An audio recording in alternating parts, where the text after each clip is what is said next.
Hi, everyone. This is Samuel Archambault. Thank you for joining. As you know, I'm working for the Office of Small and Medium Enterprise. We have been created to help small and medium enterprise help you sell your goods and services to the federal government. To give you a general idea of what is the process and what we buy. Um, we buy approximately 25 billions of goods and services per year, and it represents 300,000 contract and 1 million credit card transaction. Um, Most people think that the federal government is made only for big companies, but you should know that uh, about between 90 and 95% of the contract we do are below $25,000. So it's mostly a business for small and medium enterprise, and that's why we exist. And if we think only about the purchases under $10,000, it represents $1 billion. And you don't have to be really big to start selling to the federal government. If you just started, you create your business, let's say like yesterday, you could still be a potential supplier for the federal government. So there's no, you can't be too small. It really depends of each good and services. If we want to launch a satellite on in the space, maybe we'll ask for a few years of experience. But if we just ask someone to cut the lawns on one of our in our facilities, this doesn't need really that much experience. So it really depends. And even if we're trying to be as equal as possible, and we're going to make sure in our process that everyone has an equal chance of winning a bid. So it's not because someone has been winning a contract for the last 10 years that for the 11th year is going to win this contract. If you provide the best products or the best services for the price, you should win this contract. What we buy approximately, mostly we do a lot of construction contract. Also, we buy a lot of IT, also products like mouse, screen, PC, things like that. But we also do a lot of job, a lot of contract for the maintenance and repair of the facilities, all our facilities, things like that. But also a lot of professional services. Like when we talk at the federal government of professional services, it means mostly like consultant in IT, HR, project management, things like that. So every type of consultant in office that we would need in an office. That's what we buy mostly, but we buy so many other things. If you think about all the departments we have, the defense, agriculture, Canada, the Canadian Space Agency, we can buy like catering services. We can buy. I did contract to raise also baby cows in the past. We buy dogs also for our CMP. So it's really wide what we buy. It would be easier just to say like what we don't buy. So if you need any information of like what if the federal government is buying your products, the best way would be to contact OSME, the Office of Small and Medium Enterprise, and it's not gonna take long for us to help you like find out if the federal government would be a good client for you. So um, also like there is some myth about like the federal government. Like one of them like is like it's really hard.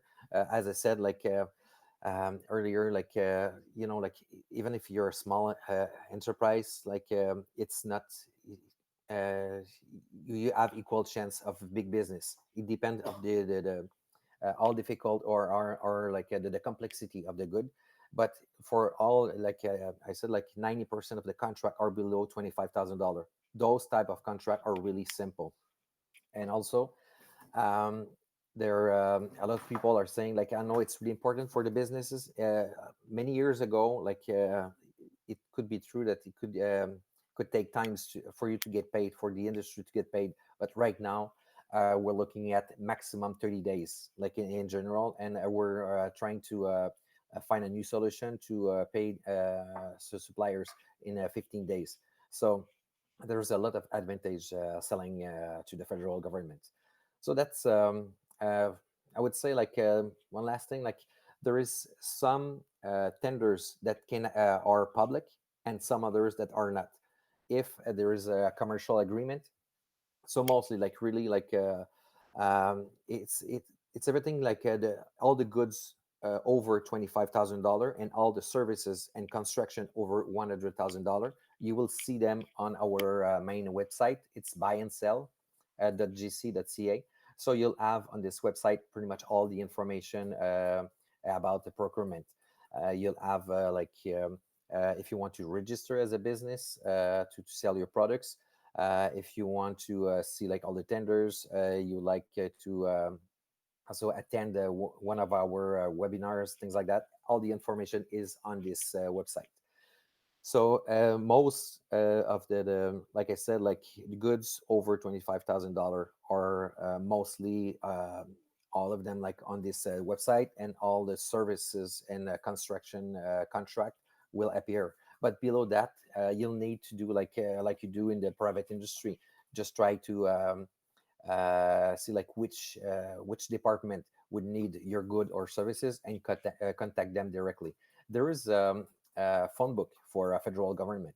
So if you just go on Google and type phone books federal government, you should see like one of the first results, our phone book. So you can find you can do a search uh, by department, by division, things like that. Or if you're looking for a specific person, also like you can do it. And it's really like we encourage everyone to use this phone book. Uh, Usually, like you should get an answer from all the employees from the federal government. So that's it for the little presentation. I don't know if you have any question. I know that I prefer that you like ask as many questions as you want. So I'll just stop right there. I'll start with the first question. Um, is there support during COVID-19 for entrepreneur from OSME right now? Um, yes, but we haven't stopped doing our job since day one, since COVID. It's just that we work from home, but mostly like if you need, right now it's pretty business as usual.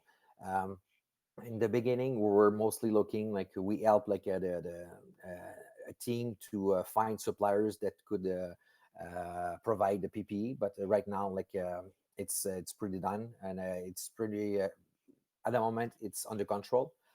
um, so now, yes, like I said, like it's pretty business as usual, and you can just contact one of us directly like through the buy and sell website. And yes, we can offer like our services haven't is the same since day one. Also, Emily, how does the supplier database works? Is it difficult? Is it a difficult application process? Okay, how it works? Okay, basically, like when we created this database, most federal employees were using this database to find some suppliers. But I'm going to tell you the truth. Since Google exists, federal employees use less and less this database.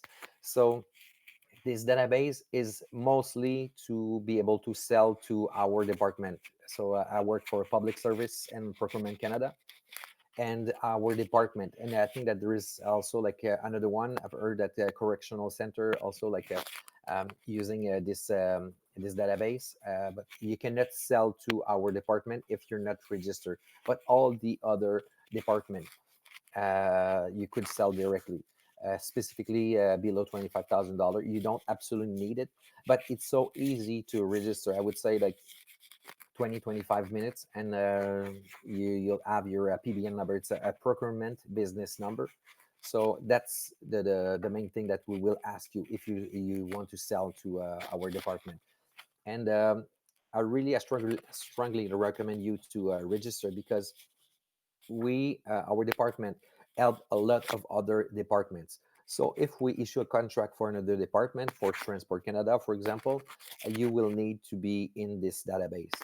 So yes, and like I said, you just go on the website, and you just under for businesses, you'll see like register your business.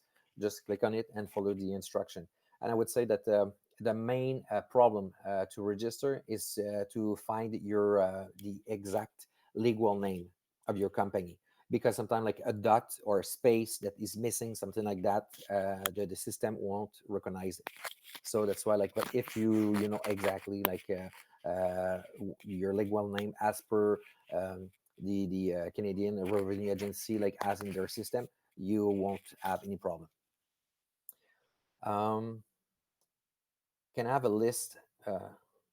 Yeah, can I list our business and services on some procurement platform so we get contacted first for opportunities? Uh, uh, no, at the moment, like I think that it's really like on buy and sell. If it touch one of the commercial agreement, you'll see them. So you can just you can activate email notification. So this is a really good thing. Like you can just go on the website, you use some criteria, and if you like the search, you like the criteria, and you would like to be notified every time that a new opportunity fit those criteria, you can just activate email notification. If you go on this on the tender page, you'll see like an envelope right over the results, and you just have to click on it. You put your email address, and that's it. So, but below those commercial agreement, it's not, there's not a list at the moment. This is something that I really would like to. It would be so much easier for you guys, but at the moment, it's not really like an option. Marcel, do you have any tips for bidding through RFQ and RFP? Um,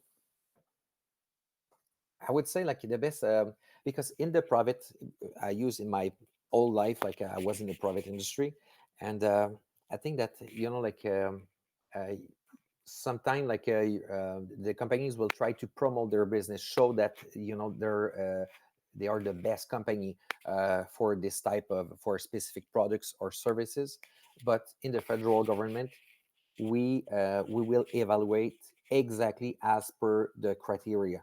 So even if you put too much, like don't put too much information, just make sure that you respond exactly to the question, like the criteria. If we ask for 3 years of experience, you just have to demonstrate. And it's just not saying like like, oh yes, I have 3 years of experience. You have to demonstrate. So from this date to this date, I did a contract for this type of company, things like that. So you have to demonstrate.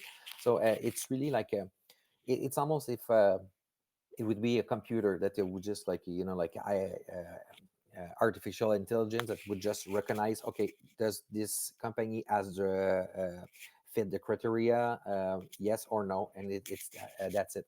Because we want to be as equal as possible, and there's a we try to avoid any subjective criteria.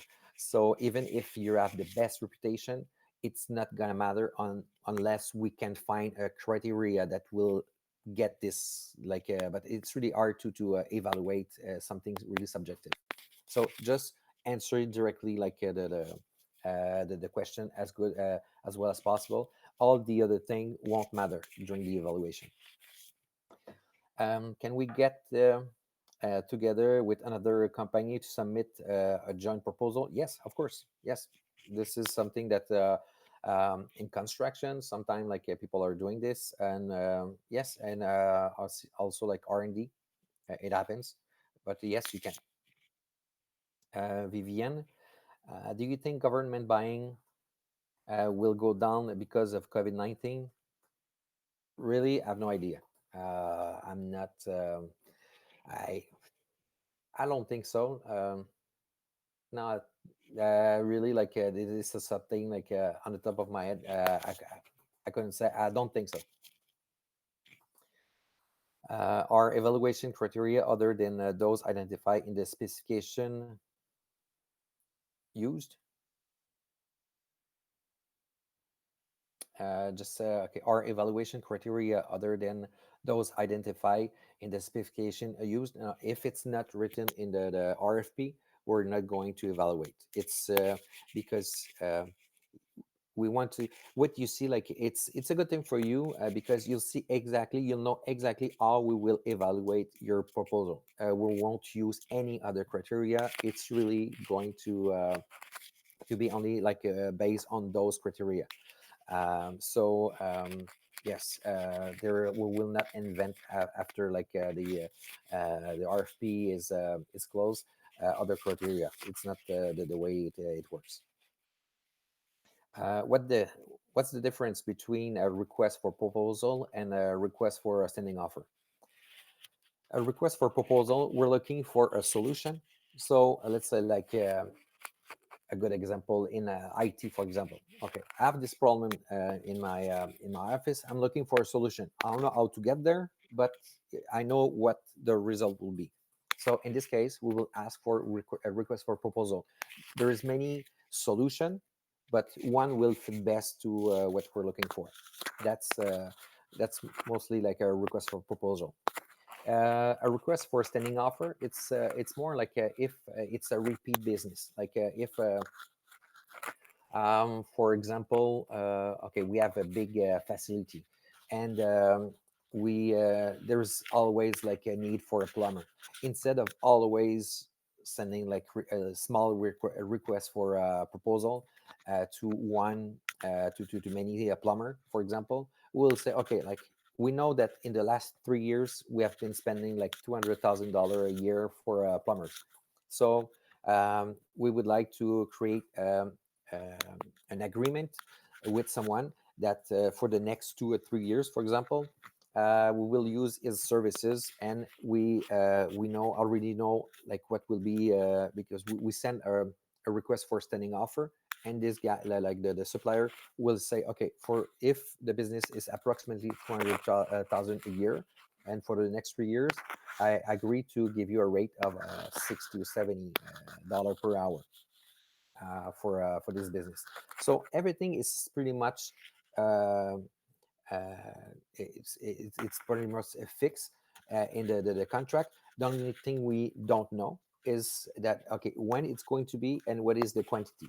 So like for example, also like a really good example for all IT products, we know we will need computer, mouse, PC, all electronic equipment. So we will ask the industry, okay, give us a price on those type of equipment. What is your what's the delay of the delivery, things like that. So we ask for specific criteria. The one that will fit best the criteria with the lowest price, we will create a standing offer. So for the next year, 2 years, up to 5 years, usually, we will choose the winning bidder. Sometime, like for request for standing offer, we can choose like three suppliers because, like in IT, for example, there are so many needs. So we'll use like the three best proposal. We'll send them. They will have a standing offer, and it's going to be for like it's first refusal, for example. So it's the best. We will always ask the supplier that had the best results in the request for standing offer. If he can't send us like the equipment for the date we ask, we're gonna ask the second one, and if he can't, the third one. So it's so on. So this is how it works. So it's really for repetitive like products. We will use usually a standing offer. Um, Martin, hi Samuel. Oh, by the way, you can ask me question in French, English. Yeah, if you want me to answer you in French, just write it in the in your question. Hi Samuel, I'm a small businesses. Um, do I really have a chance of winning a bid against some of these bigger organization? How can I make myself stands out to win a bid? Like I said, it's for us, because I've been a contracting officer for approximately 10 years. When I receive a bid, I don't know if this is a big company or a small company. The only thing I'm looking is okay, like in the request for proposal, I ask for those five criteria. Okay, does this guy okay fit like okay he gets the first one, he gets I'm just evaluating okay do you respect all the criteria, and then usually it's going to be the price. So if you have the best price and also you fit all the criteria, you will get a contract. For us, we don't know all the companies that exist. We and it anyway, it doesn't really matter. It can be a really really small business, but if you can, if you get all the criteria, you'll get a contract and the price, best price. So yes, you have a good chance. Um, what are the industries that the federal government is looking to support most from OSME? Anything not PPE related. Uh, we trying to support really like any kind of industry.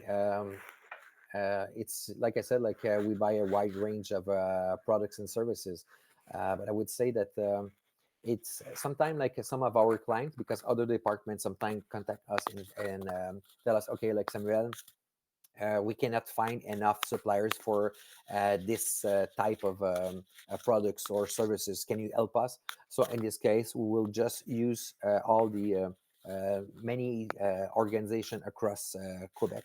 Um, so we have um, like in Quebec, we work a lot with the ACDC, all organization that help small and medium enterprise.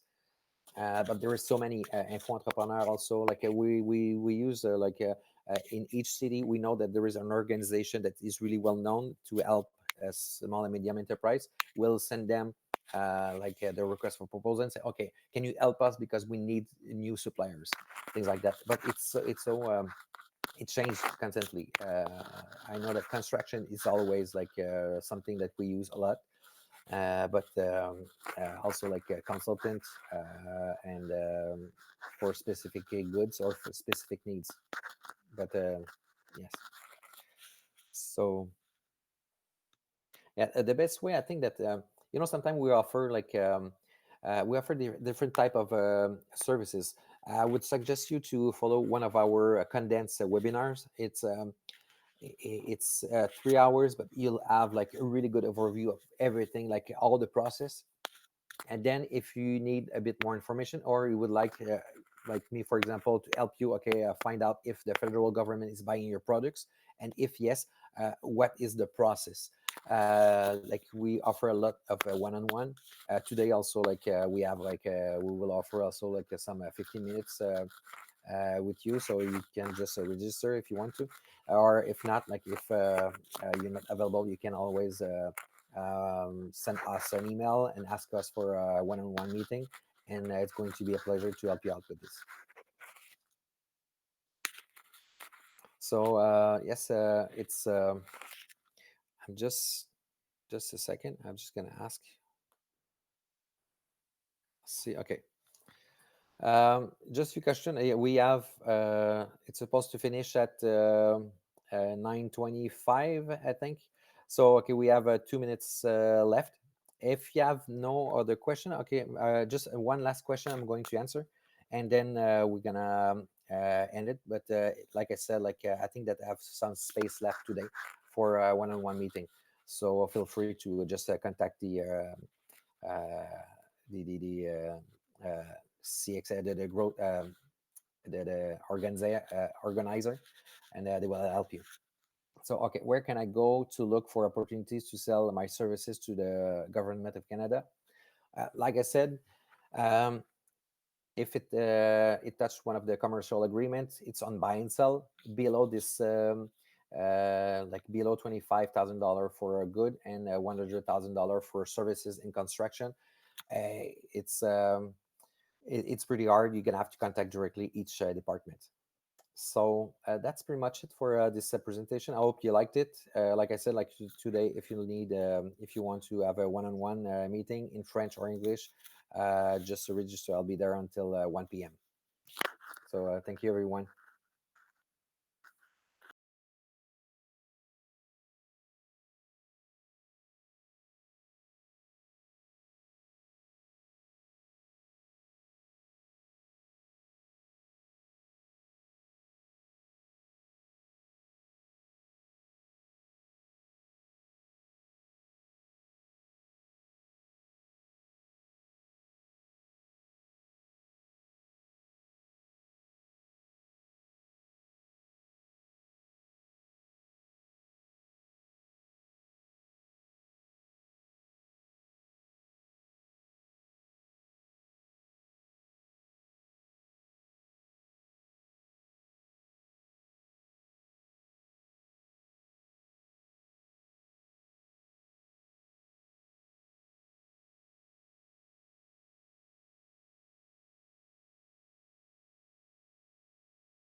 Good morning, everyone. Welcome to the Scotiabank session of the Growth Lounge session.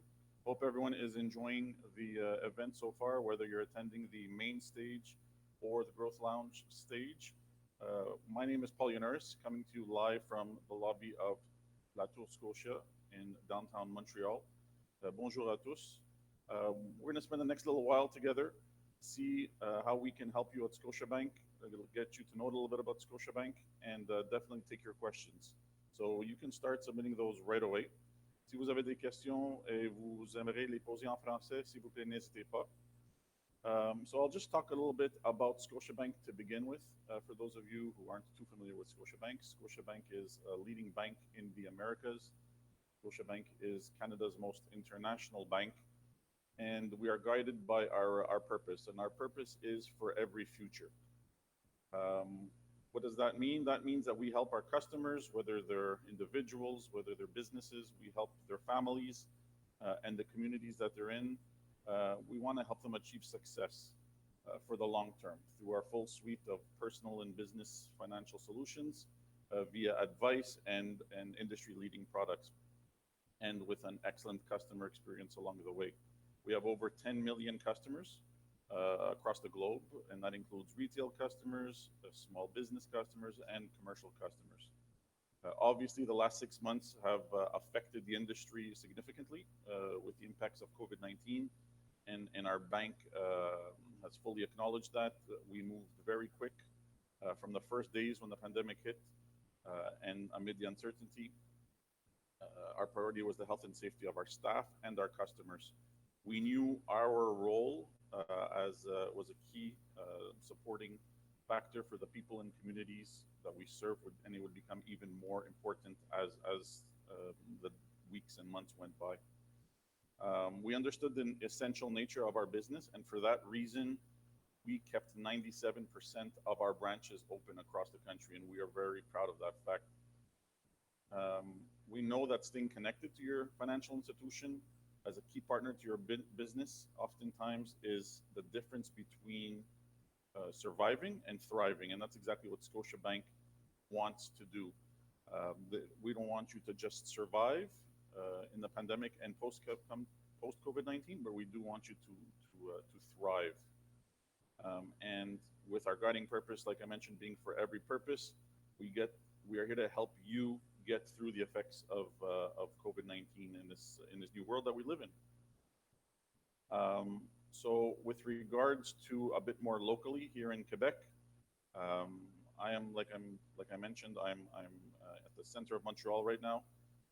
We have 17 branches in Montreal Center. We have 60 branches in the province of Quebec, with over close to 30,000 small business customers and entrepreneurs like yourselves being served. The segments include anything from franchises to professionals, skilled trades, agriculture, nonprofit organizations, or even if you just have a holding company. You can be structured as a sole proprietor, as a partnership, or as an incorporation. And our team of small business advisors and branch managers are ready to meet you and serve you. Scotiabank is definitely open for business in our 60 branches across Quebec, and that number will be growing shortly, I'm happy to say. So look out for more Scotia branches in Quebec shortly. Um, I can also say that in terms of my role is small business development manager. What I do is I lead a team of small business advisors in Montreal to serve entrepreneurs and customers like yourself, onboard new customers.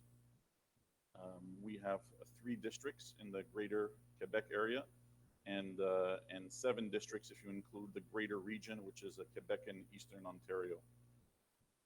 Our bank is a leading institution when it comes to the digital aspect. A few years ago, we set out to put a huge emphasis on being a leader in terms of the digital bank online platform. We revamped our online platform. We introduced a new mobile banking app, and I'm happy to say that our efforts were recognized. Our bank is the best bank in North America for innovation in digital banking, as announced by Banker Magazine this year in 2020. In addition, online banking satisfaction was another category that we won under the JD Power Canadian Online Banking Study done in 2020. So that's a little bit about Scotiabank and my role. Personally, I've been with the bank for over 15 years. Been in my position now for the last year and a half, approximately. And I started off as a part-time teller while I was doing my studies. Then I eventually entered into an entry-level sales position, and then into senior advisory positions as well.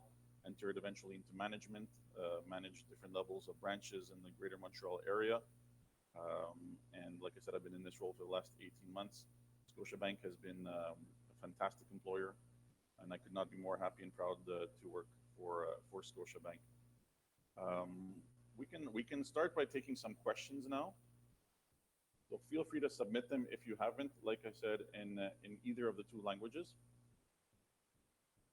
So I'll start with a very important question, and one that's probably on everyone's mind and has been for quite a few months right now.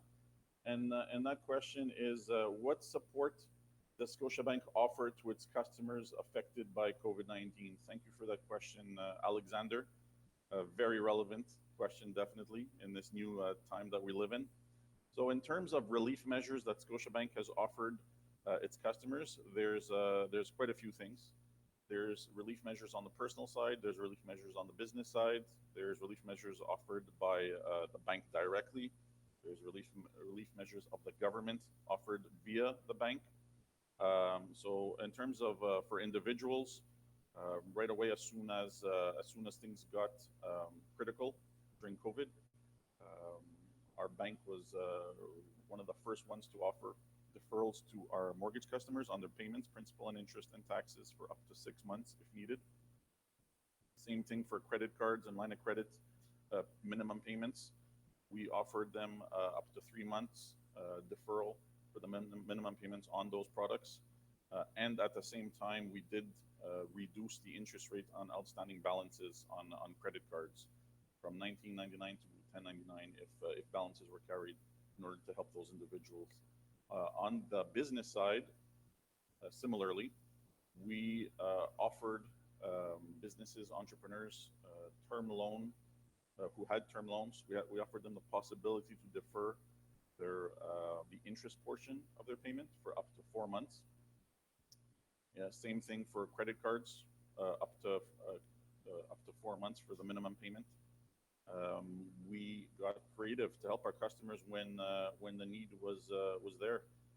We created an assistance team that was built to help customers who were in trouble and had balances that they couldn't meet the monthly obligations for. So we help them maybe extend the amortization or restructure to lower payments or lower interest on those balances. So that's a little bit about what Scotia did directly for their business owners. In addition to that, there's the government programs, which a lot of you sure are familiar with and have benefited from. And if you haven't, I encourage you to do so while you still can. The main one is the CEBA, or the Canada Emergency Business Account. That was launched on April 12th. It's improved on a couple occasions, and every version was better than the last. For businesses with payroll in 2019 between 20,000 and 1.5 million, or if you didn't have that payroll qualifying criteria, but you did have a minimum deferral expenses incurred in 2020 of 40,000, Scotiabank was ready to help you with the CEBA and offer you a $40,000 interest-free loan, um, no payment obligation for the next 2 years. And the best aspect was the fact that $10,000 of that 40,000 became forgivable. So in Quebec, obviously that was a huge support for entrepreneurs, and I'm happy to say that we funded in Quebec alone over 4,300 CEBA accounts to our customers, which generated over $172 million in cash flow for these companies and in our economy locally. Besides the CEBA, there's another program known as the BDC co-lending program you may have heard of. So that is a financing program that offered entrepreneurs up to $312,500 in a term loan if the business had up to $1 million in annual sales. This is a loan that's amortized over 10 years at a rate of prime plus 3 with monthly payments for the purpose of supporting businesses through the difficult times when COVID hit, to help them pay for their rent, help them pay for payroll, utilities, taxes, insurance, or anything until they get back on their feet post-COVID. And then, of course, there's other programs with the federal and provincial governments, such as the Canada Emergency Wage Subsidy. If you haven't taken advantage of any of these programs, again, I encourage you to do so. They're going to be expiring in the not too distant future. Go see your Scotiabank advisor. If you're not a Scotiabank customer, feel free to walk into one of our 60 branches in Quebec and ask about them, and we'll see how we can help you with those. Let's see what other questions we have.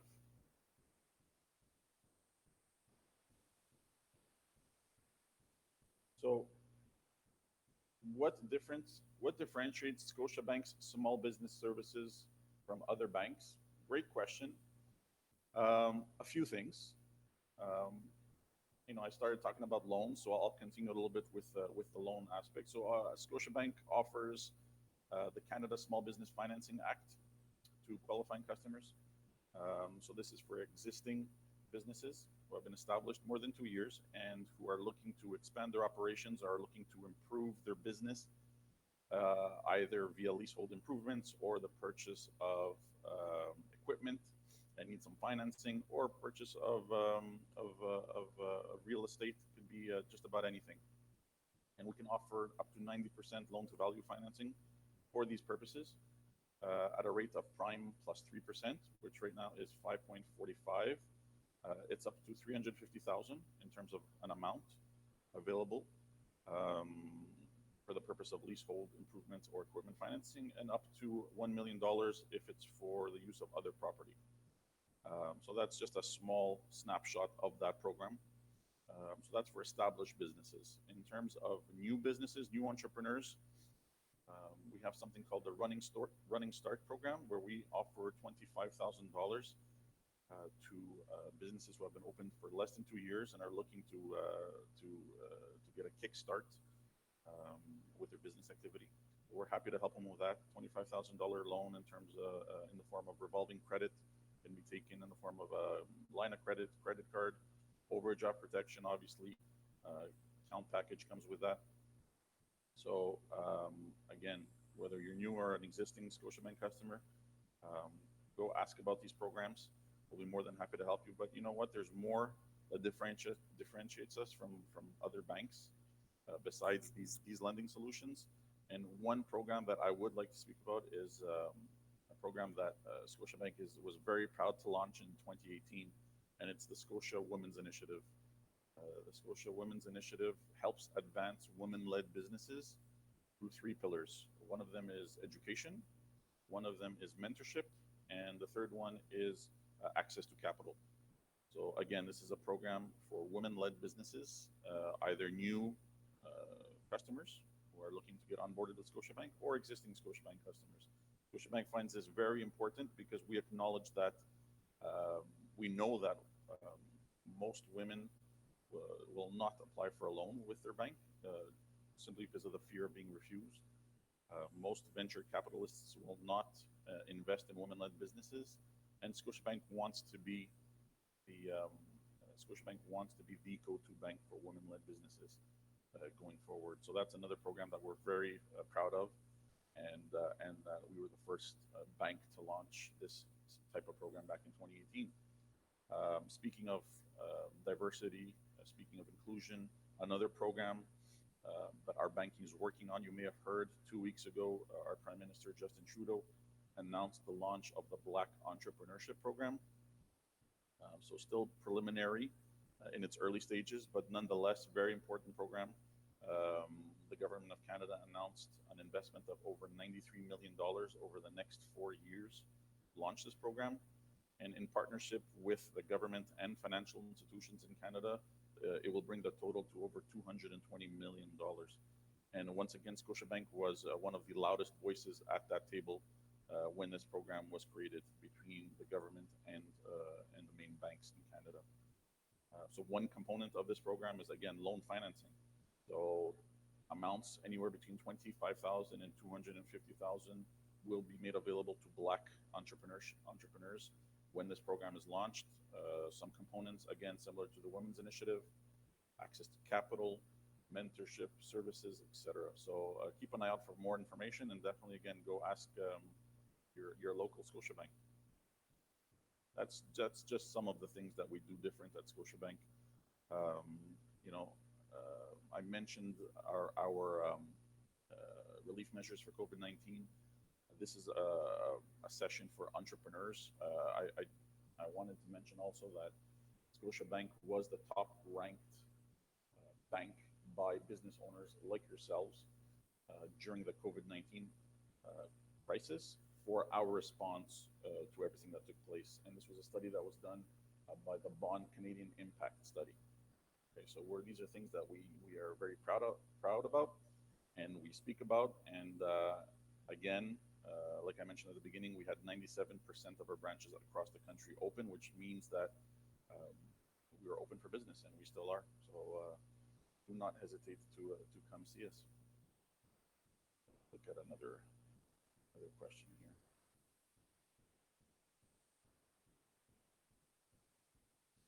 So Emily asks, if my payroll was less than 50,000 in 2019, could I still be eligible for the CIBA? And the answer to that question is yes. So the 50,000 minimum threshold amount was the first version of the CIBA when it was first launched April 12th.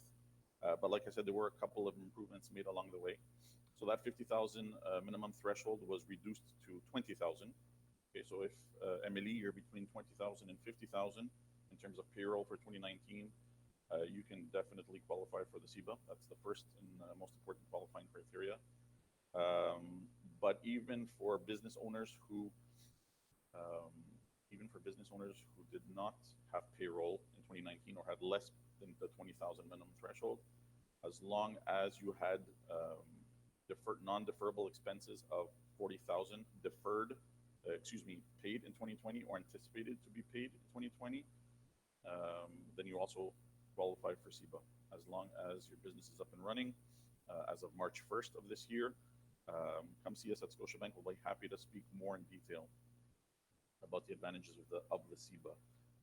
It was recently extended. The deadline was August 31st, but the government extended that to October 31st, which is right around the corner.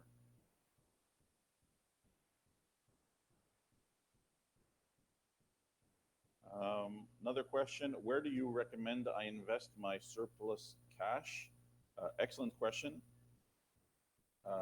And the answer to that question has to do with what your needs are. So it depends. Are you looking for liquidity?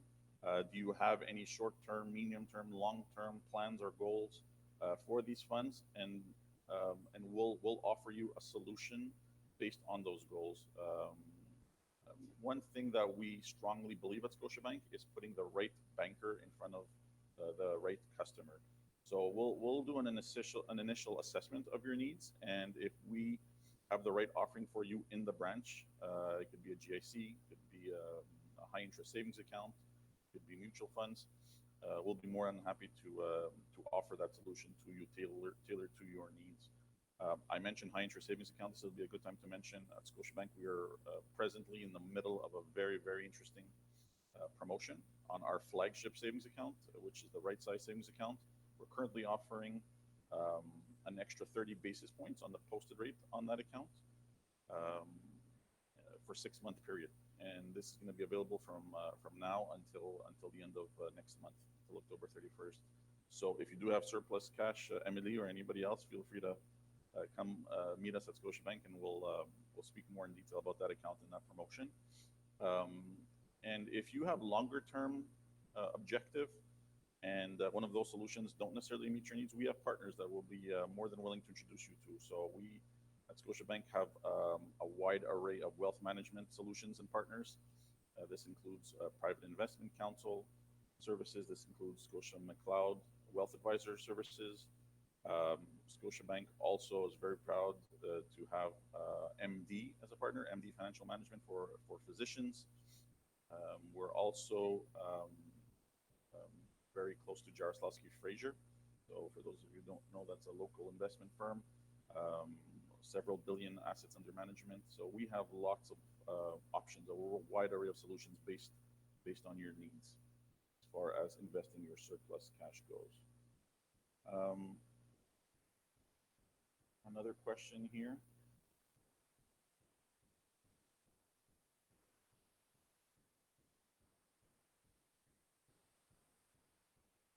Does Scotiabank have any specific offerings for early phase entrepreneurs? That's a question coming in from JF. Thanks for the question, JF. So earlier I mentioned our running start for business. The qualifying criteria under normal circumstances for that program is very easy and straightforward. We offer $25,000 to entrepreneurs who have been in business for less than 2 years, as long as they have a solid credit score and a positive net worth, and pretty much for essentially any industry. Okay, so if you're an early entrepreneur, early phases of launching your business, again, come see Scotiabank. We'll be happy to speak to you more in detail about that program. Another question coming in here.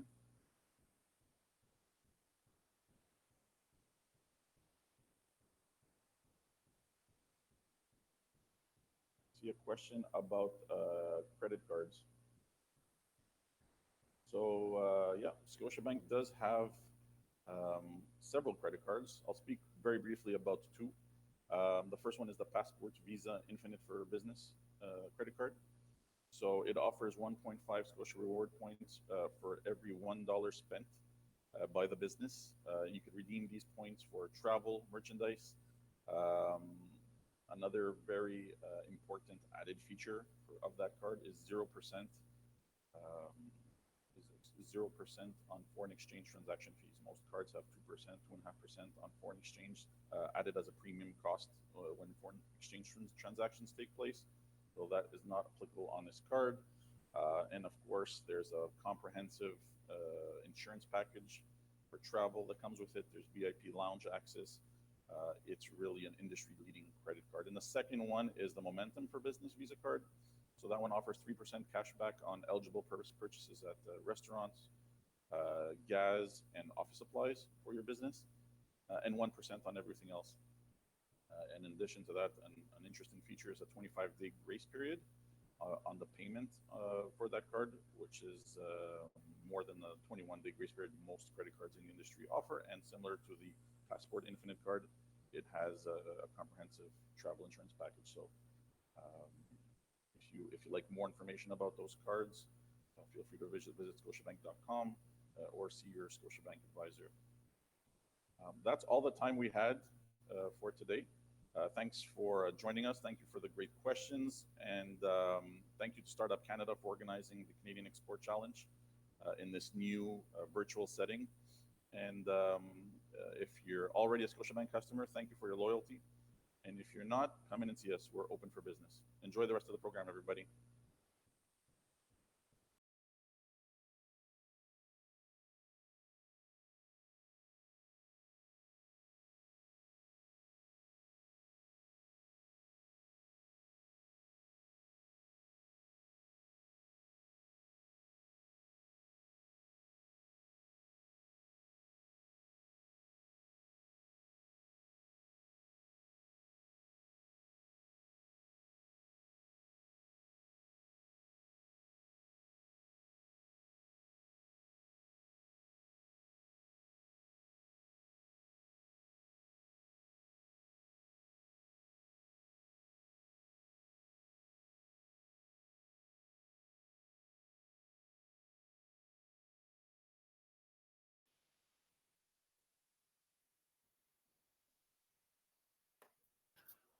All right, good morning, everyone. I hope you're enjoying your day so far at our last stop of the Canadian Export Challenge in Quebec region. I'm Paul Gaspar. Hopefully, you've had an opportunity to see my presentation on the main stage.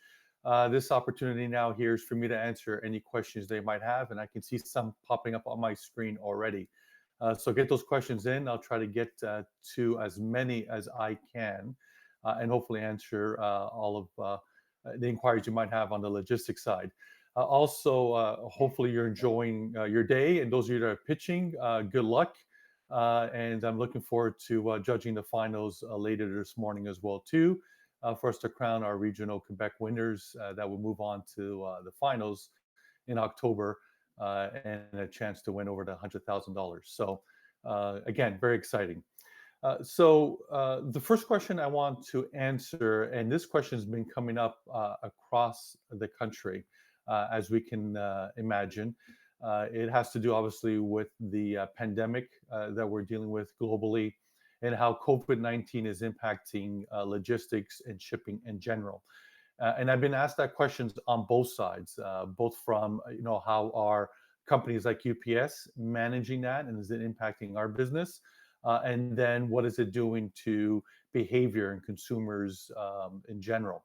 So to answer that question, I will have to respond to both.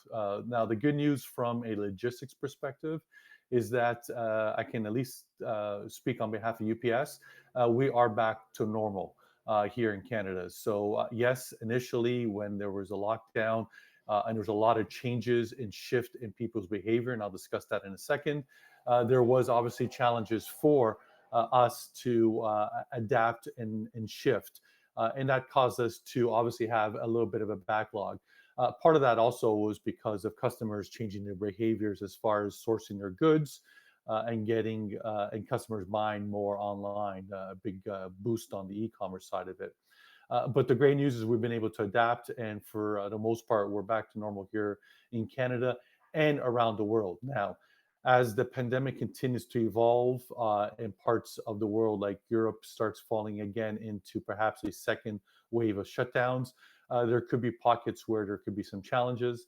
The best thing for you to always stay fresh with our current status is just visit our website.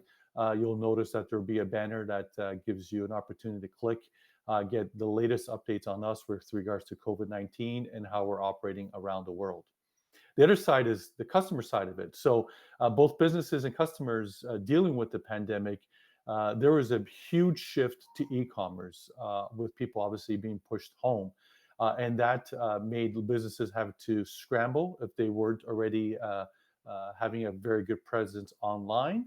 So that obviously is a concern and a problem for businesses that way. And then just even sourcing your goods. So there was a challenge there. A lot of people sourcing products from Asia. There was a delay in getting the raw materials or your products in to then obviously fulfill orders for customers. Now, again, for the most part, there seems to be that seems to be caught up, but there are still pockets depending on materials or products where there are challenges in certain parts of the world. But that is where we're at today. So does UPS have e-commerce integrations such as Shopify and Woo? Yes, we do. At UPS, and in fact, most other carriers do have APIs. Those are the protocol interfaces, basically the plugs that you would use from our website to integrate with yours to streamline either your logistics processing side of it or to provide up-to-date and additional information for your customers to increase their customer experience, right? So there's obviously two sides to that as well. Now, I can spend the rest of the day talking about all the different APIs that UPS has and what each one does and how you can utilize each one of them. So unfortunately, we don't have that time. But the best thing to do is that if you have your own standalone website or logistics, warehousing, inventory management platform that's been built specifically for your business. Whoever has worked on that, your developer, if they go to our website and just search developer keys, they'll have the opportunity to download any of our APIs for you to integrate in any way that you want.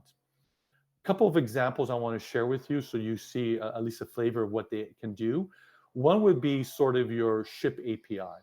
And your ship API will allow you to integrate on your end so that as orders come in, it'll push through your customers' information, what they've ordered, so that it's a lot quicker for you to actually produce the label and a lot less key entry and spent time to actually get that package ready to be shipped.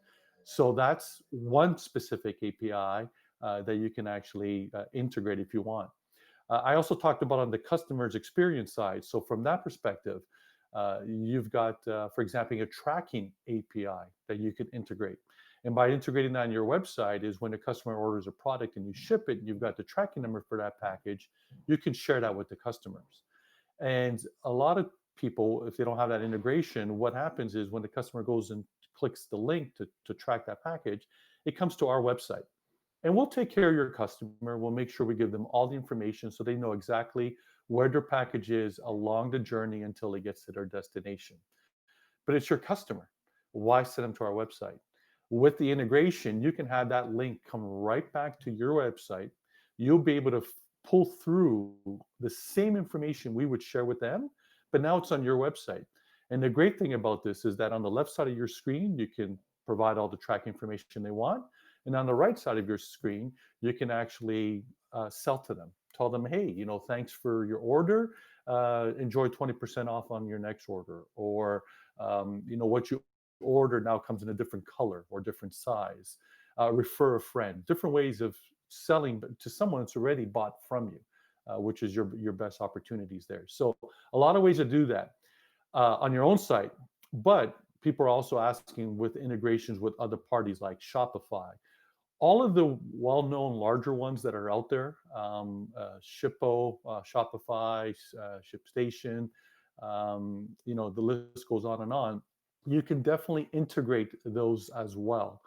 They've all got our APIs and platforms on there. Now, depending on who you're using and what the agreement is with you, you might have to pay for some of that integration. Some of it might already be included, but it's all there. So I would definitely look at that, especially as your shipping starts to grow, because then it demands more time to process if you don't have that integration. And as you're doing more of that on a manual sense, there's also room for error. So definitely something you need to, if you can, look at it right now, but at least as you start to grow, make sure that you start looking at all ways of streamlining, integrating your processes. So it's all there, all available. Hi, Paul. I sell fragile items. What are your tips for keeping these safe during shipping? Very important. And in fact, if you had the opportunity to see the presentation I just delivered on the main stage, I talked briefly about packaging, but definitely want to jump in and give you a little bit more details here. Now, there's two ways of moving goods from a shipping perspective. There's your freight movement, And then there's your courier movement. And just to make sure everyone's comfortable, when I say freight, I'm talking about less than truckload, full truckload, ocean container, air freight. You're typically talking about something that is on a skid and shrink wrapped. Now, it could be 20, 30 packages on a skid, all shrink wrapped going to one location, or it could be a very large item that's actually on that skid. But you basically have something on a skid that is moving as one, even though there might be multiple packages to one destination. Still need to make sure it's packaged properly, depending on the movement that you have. But because it's shrink wrapped, it doesn't move as much as it does through a courier environment. Through a courier environment, such as UPS or other companies out there like FedEx or Purelator or Canpar, those environments, even if we go to your location and pick up on a skid, you'll know that the requirements are is if you've got 10 packages on there, each one of them needs to be labeled, even if it's going to the same destination. Because when it gets to the courier environment, our buildings, those are put onto belts and it goes through slides and chutes and a lot of movement within the buildings. And then obviously onto a package car and then to another package car or onto a trailer or onto planes. So it gets handled a lot. So through a courier environment, you really need to make sure that you have proper packaging. And to ensure you have proper packaging, there's a couple things you can do.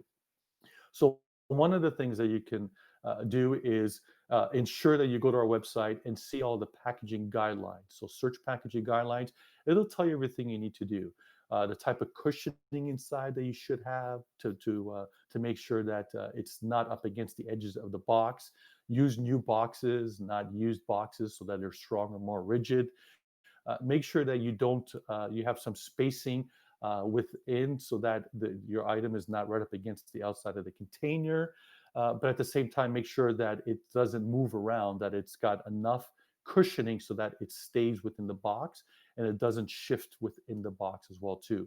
And again, these are all different guidelines that you get that's on the website that you should follow. And if you do follow that, chances of damages and problems is going to be at a very minimum, if at all. But if you want us to actually test your type of packaging today, we've got a test lab. So reaching out to our reps and just saying that, hey, I'm using UPS. Here's my account, but I've got a package right now that I want to make sure is going to make it through a courier environment. We'll basically help you get that tested. And the way it works is we basically would get your package it the way you would ship it. We would ask you to put that into another package so that it gets to our lab intact. And then we'll take that internal packaging the way you would actually ship it and test it to make sure that it would actually make it through the environment. But after all that's being said, if you're going, wow, Paul, this is a lot, and I just need some help. In fact, I don't even want to do my packaging. I prefer someone else to do it. You can visit one of the 360 UPS stores we have across the country. These are professional people that are trained in packaging, and they can provide you excellent packaging materials and packaging services and a whole lot more as well. So reach out to them locally within your communities, and you'll be in great hands. Let's see what other questions we have popping up here. I'm just starting to plan shipping outside of Canada. What are some of the things that I should definitely know about before I begin shipping? And then in parentheses, it's got here duties, taxes, tariffs, that type of thing.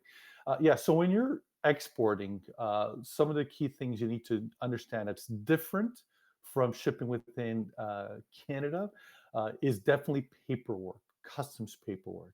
So this is where, and again, I indicated on the presentation, but I want to share with everyone that might have missed it here. Get a piece of paper and a pen or your phone out. You should search in Google for CBSA. That's our Canadian Border Services Agency. So CBSA SME Toolkit. And if you search that, you're going to go to a great website that they put together that's got a couple of tabs for importing and exporting. And it talks about all of the paperwork that's required to either import or export. If you're exporting to the different countries, what's required, all kinds of links to different information, what can be shipped, should be shipped, and all the different pre-clearances, those type of things they need to know. And that helps a lot. If you go to our website and you actually search trade regulations, you'll get to a page where you can do the same. You can actually select where you're importing from, where it's originating, I should say, where it's and where the destination of the package. So you can do that from an import or export perspective, and then you can click on different payment terms to those destinations. Again, what paperwork's required, and these are all things you need to know. But paperwork by far is the greatest difference that you need to understand when you're actually shipping internationally. And our website and these other websites will help you understand, based on what you're shipping or what you're importing, what the duties and taxes will be on there, what the requirements are for it to be cleared. Again, all that information will be there. And that's really what you need to understand. That's critical and different when you're going global. Um, okay, how do you know how much is too much to spend on shipping? I'm not exporting yet, but I have no idea what is normal. I mean, one way to understand or compare is go to different websites. Go to UPS and go to some other competitor websites. Find out what programs you can actually get. And the good thing with Startup Canada is that if you go to their website and click our logo to get to their offer that startup provides to the community, you get 50% off of our rate. So that's going to be pretty hard if you're just starting off to get from somewhere else. But by getting that rate and then logging in, on our website, we've got what's called a quote calculator. So basically, you can actually put some examples of where you're shipping from, where you're shipping to, what you're shipping from a weight and size perspective. And it'll give you, if you log in with your account and that discount, it'll actually show you the net rate. It'll show you with the discount what it's going to cost anywhere in Canada or anywhere around the world. So if you're talking about exporting as well too. So that's a good indicator for you as to what the costs are, and then you can compare with others as well. But when you're saying is what is too much for shipping, the only person that can really answer that is yourself. Because you need to understand is what you're selling, at what price point you're selling, how does that compare to your competitors? And then when I add in the shipping costs, what does that do? And that's where, again, you need to be able to manipulate all that information to make sure that you're still very attractive with the products that you're trying to sell, but not scaring people off with what the pricing of shipping might be. For example, if you're shipping something to the US and you're shipping overnight express, even if it's something that's only a couple of pounds, or let's say even 1 pound, you're going to be spending somewhere in the $20 to $30 range. Okay. Again, overnight express. Now, if you're selling something for $15, that's going to scare your customer away, and you might not be very successful there. But if you're selling something for $15 and your competitor is selling it for 25, if you can sell it for 20 or 22, still be below your competitors, and your product hopefully is a superior product to your competition, you now have increased your margin to help cover some of that shipping costs. So if that's a $20 shipping cost, and now you've increased what you're selling it for, let's say $7, you can reduce that shipping cost down to 13. And if you want to eat maybe $3 of that cost and reduce, into your margins and reduce that further, you can charge $10 for an item that now you're selling for 22. And from a buyer's psyche, that makes a lot more sense. Now, again, I'm talking about an extreme where you're shipping internationally a very low cost item and you still have overnight shipping. Typically low cost items, and I experienced this because I bought things that are coming from overseas that's low cost. Well, usually it gets put into the mail. Now, again, that's fine, but give your customers options, because that's what frustrates me as a consumer sometimes. I'm not given the option, and then I buy something that could be a $10 item, but it's coming from, let's say, Asia. Well, I got to wait 6 weeks to 2 months before I get it. Now, again, that's because they're not charging me for shipping or very little for shipping. which might be fine. But sometimes people want to get it faster and they're willing to pay to get it faster as well. So provide those options there. But again, try to answer the question as to what is too much. It really is you knowing your price points and what and where you can fit the items. If you're selling something that is, at least $100 or more, then shipping to the US and offering overnight and charging $25 for a consumer, it might not be a challenge or a concern to do that. So hopefully that helps. Um, there's a follow-up question here to how much would the test shipping program cost? Great question, and I should have known this answer before uh, providing that solution.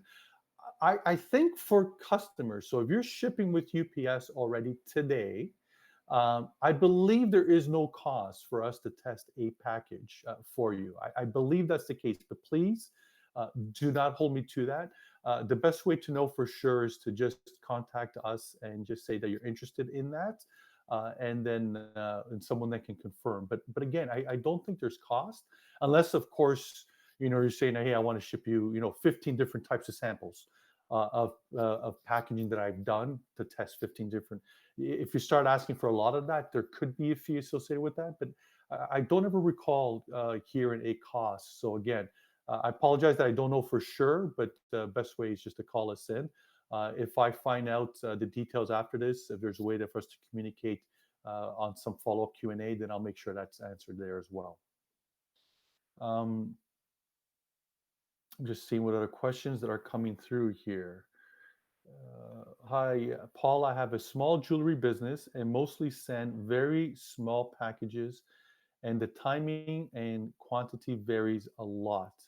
Is there a certain plan I can set up with UPS so I don't have to pay the full price for every single package?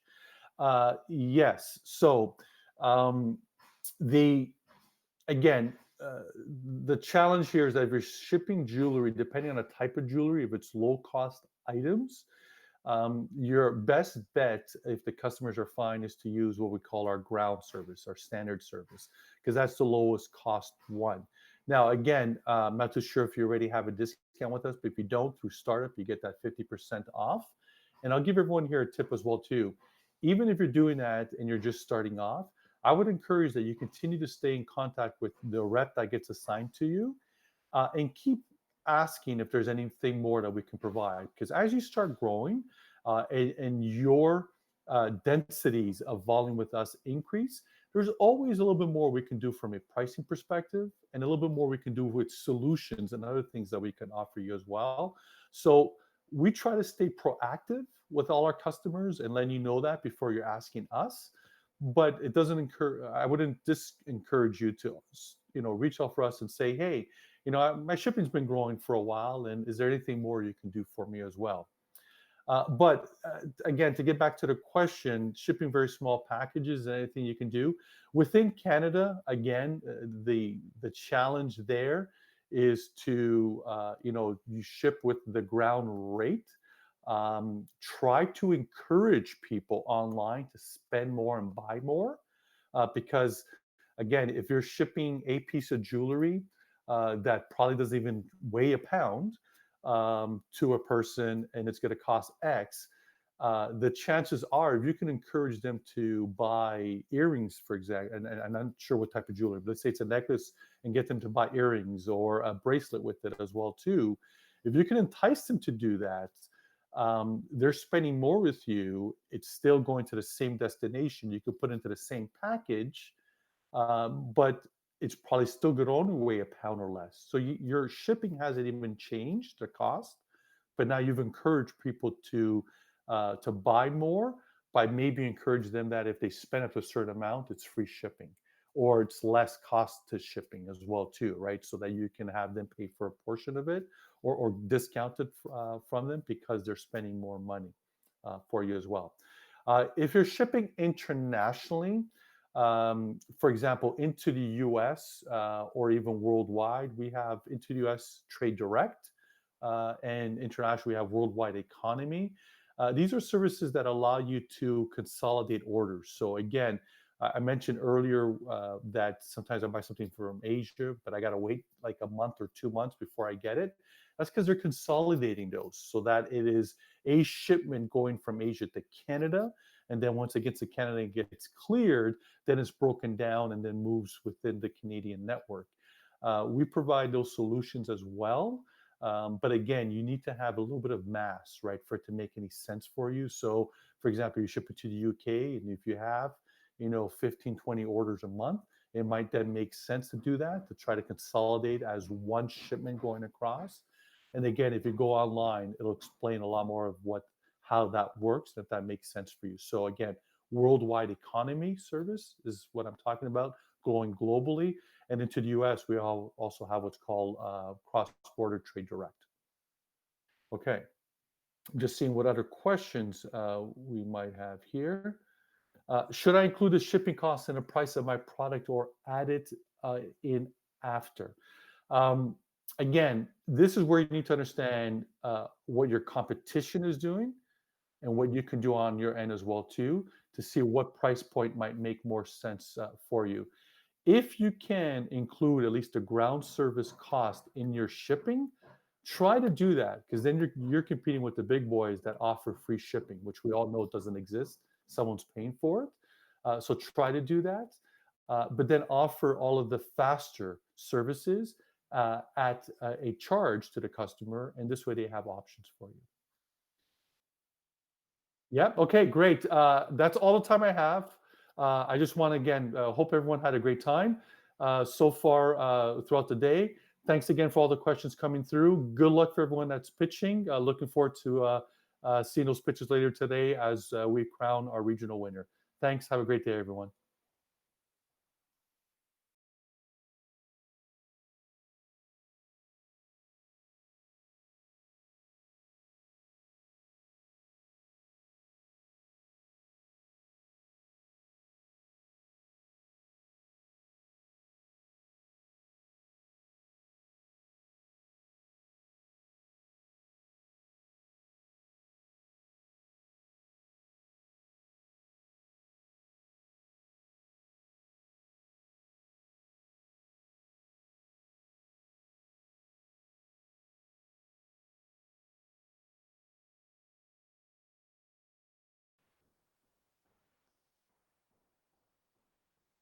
All right.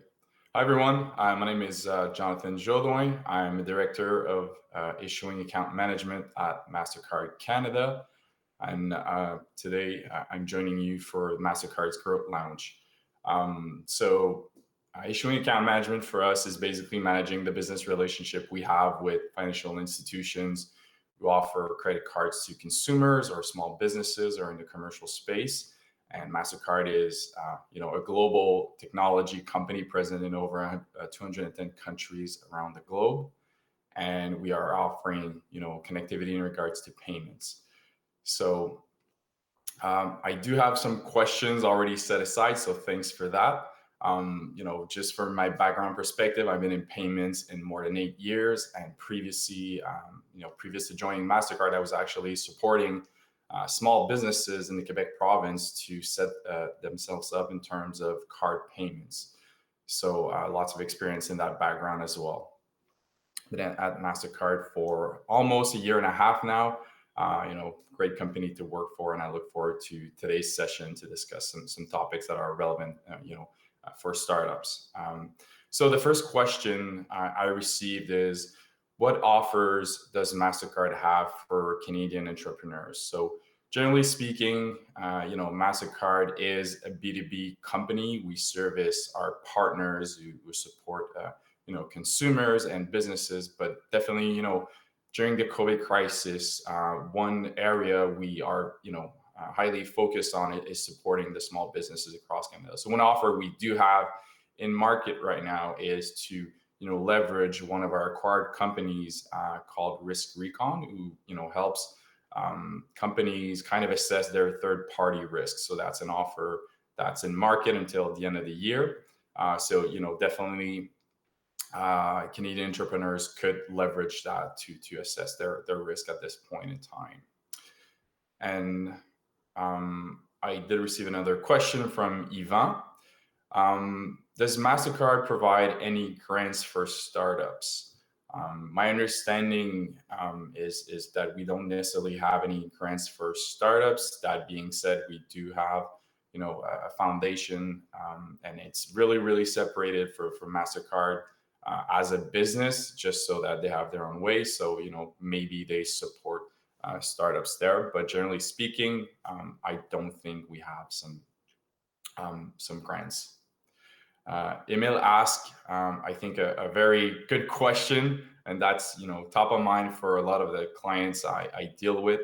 So, what spending trends have we seen throughout the COVID-19 pandemic, and are there any industries you've seen open up? So, I think in regards to spending trends, it's clear to us, especially during the confinement period, lots of growth in anything e-commerce. August 2020 saw a 56% year-over-year growth in terms of e-com.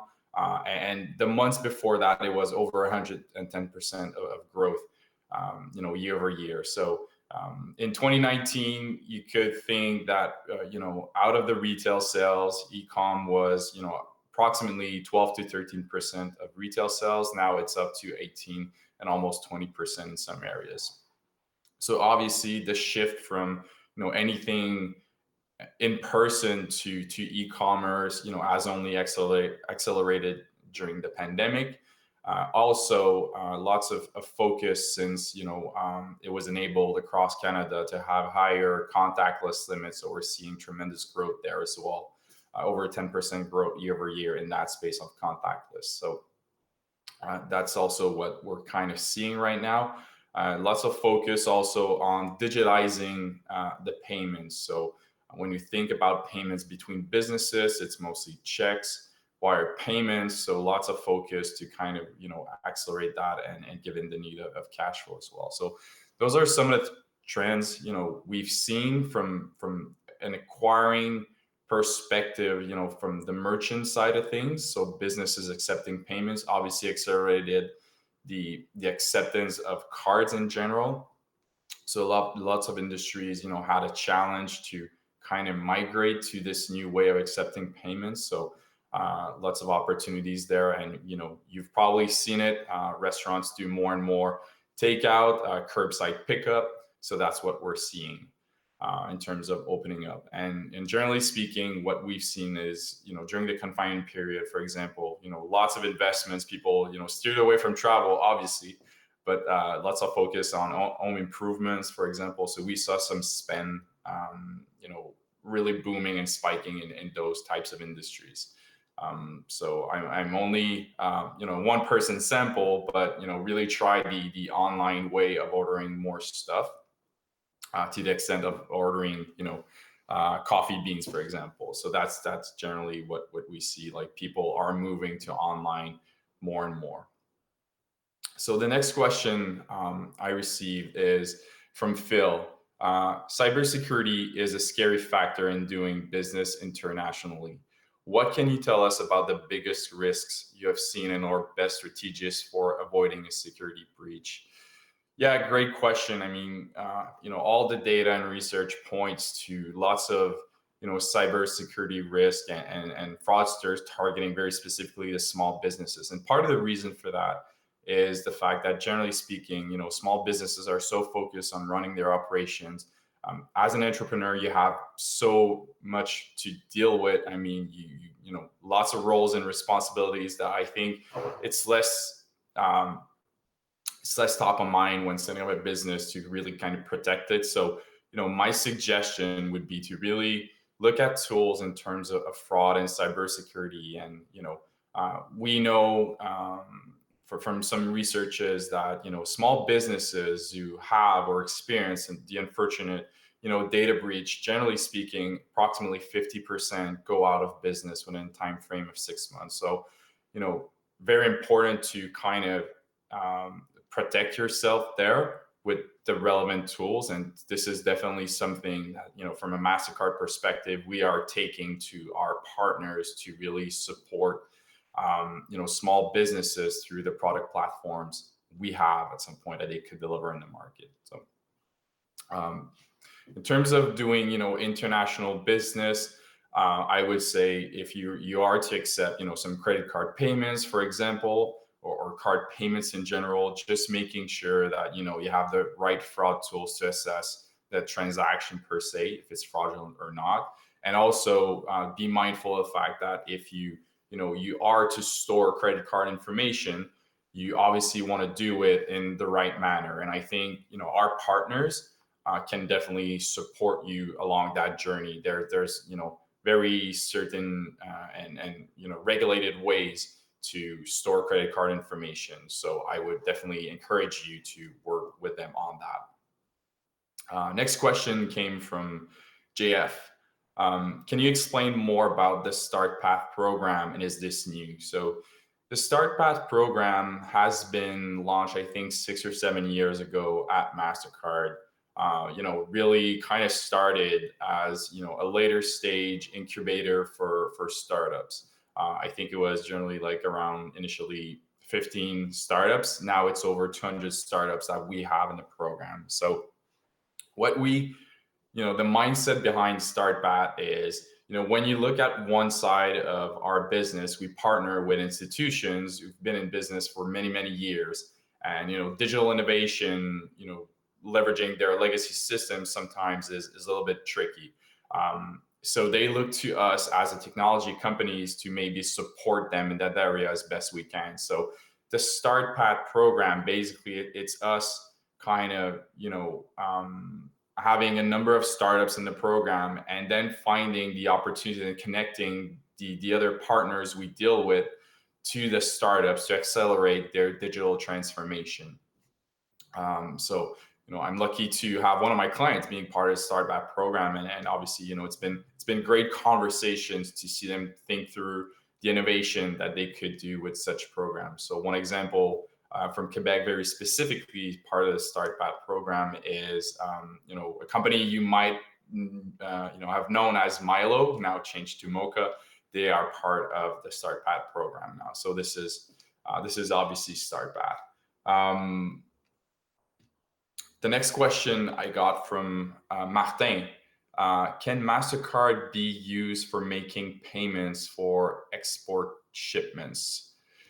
So in regards to that question, I would say that if the provider you are dealing with, accepts credit card payments, then generally speaking, they should be able to, you should be able to leverage a MasterCard credit card, for example, to pay for, the shipments.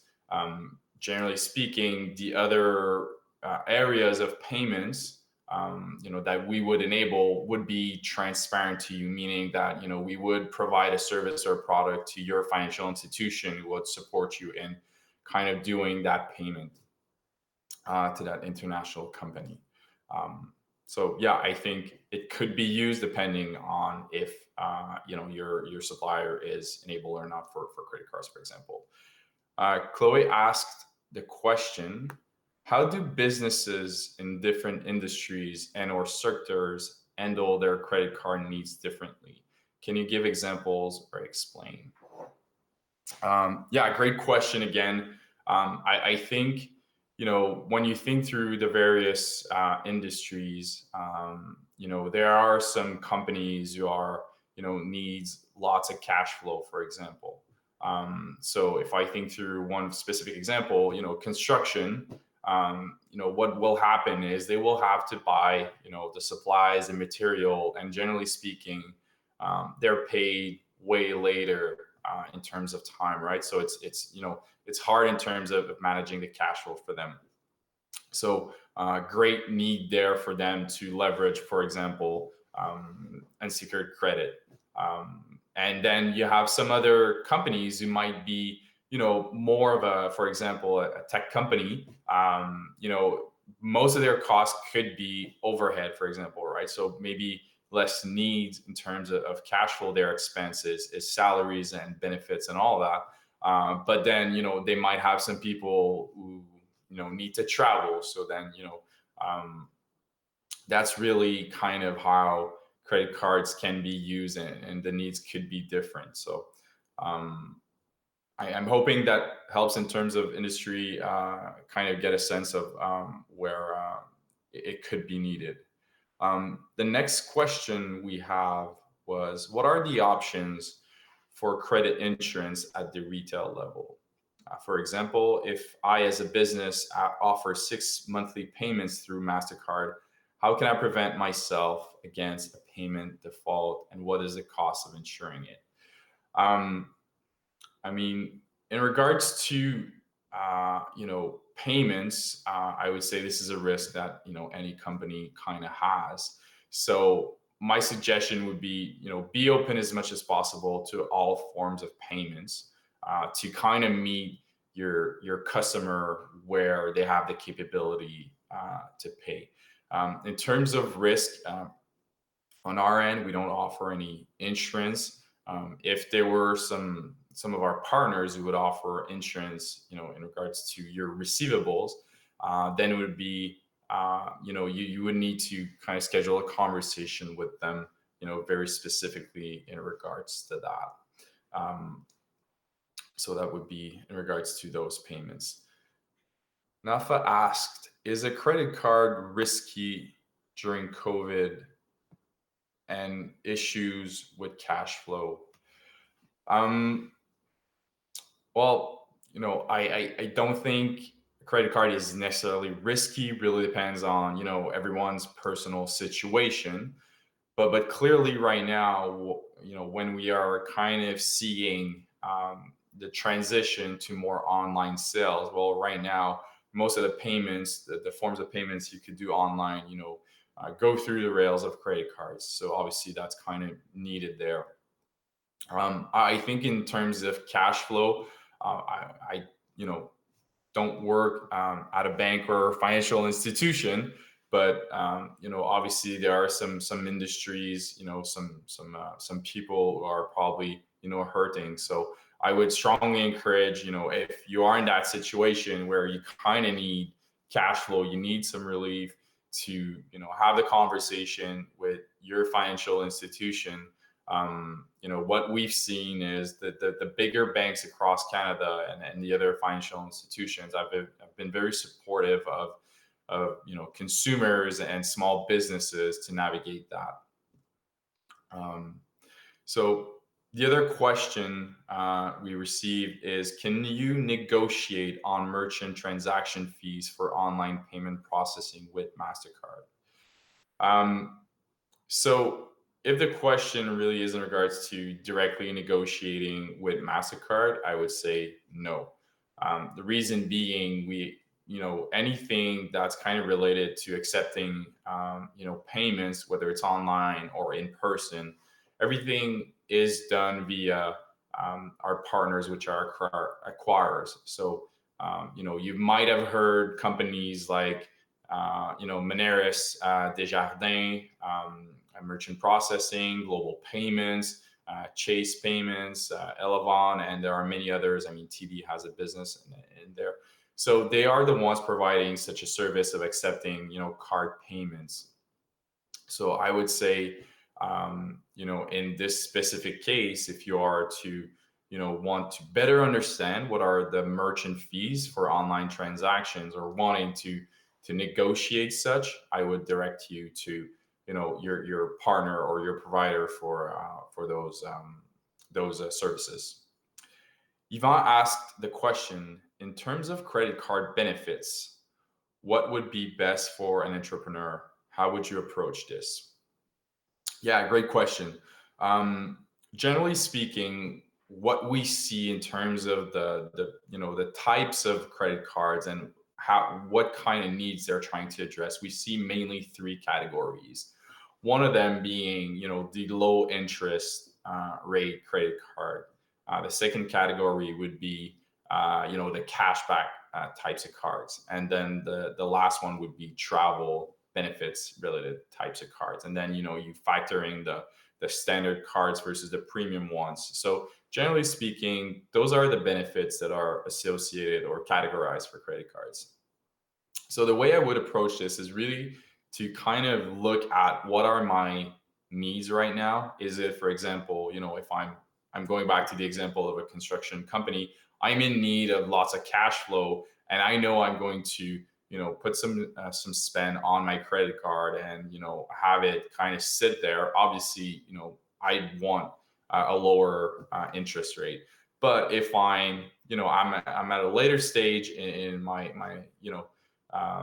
my startup, and basically I need to travel, for example, or right out of the gate I might need to travel. Well, then I might look for a travel credit card. And obviously you have lots of expenses, so if that's your kind of the core of what you're doing, a cashback card would be. So really, again, assess your needs, assess your situation. Strongly encourage to have a conversation with your financial institution of choice. They have some great credit card portfolios, and I'm sure they can support you within that conversation. Racine asked, "Hi, have you released a new MasterCard index of women entrepreneurs since 2017?" Um, I'm not necessarily purview to that. Um, I I'm not aware if we have updated that index of women entrepreneurs. I know we have some some areas where we do support women entrepreneurs. So for example, this year we are partnering with SheEO. But then in terms of that specific index, I'm not aware if we updated it or not. Next question comes from Phil. Question is, what aids do you have for entrepreneurs that are still working but don't qualify for any government programs or new loans? Much of our support comes to providing some support on I talked about risk recon and third party risk assessing that. So most of our support is either there directly, or we partner with some other companies or initiatives that can support the entrepreneurs. We're not directly going, generally speaking, to the entrepreneurs or startups. Question from Martin. I am debating between a few different credit cards currently. What makes MasterCard stand out for entrepreneurs? I guess in terms of credit cards, again, we are providing platforms for financial institutions to provide credit cards to their consumers, whether it's individuals or small businesses. So really would be up to them to support you in that conversation. Obviously, one area where we kind of stand out is in terms of acceptance. We generally feel like the acceptance footprint that we have is significant in Canada. So that's where I think we stand out. Next question comes from Chloe. As my company grows, what should I be doing in terms of credit to set my growing company up for success? Any tips? Appreciated. Let me just look at that one again. As my company grows, what should I be doing in terms of credit to set my growing company up for success?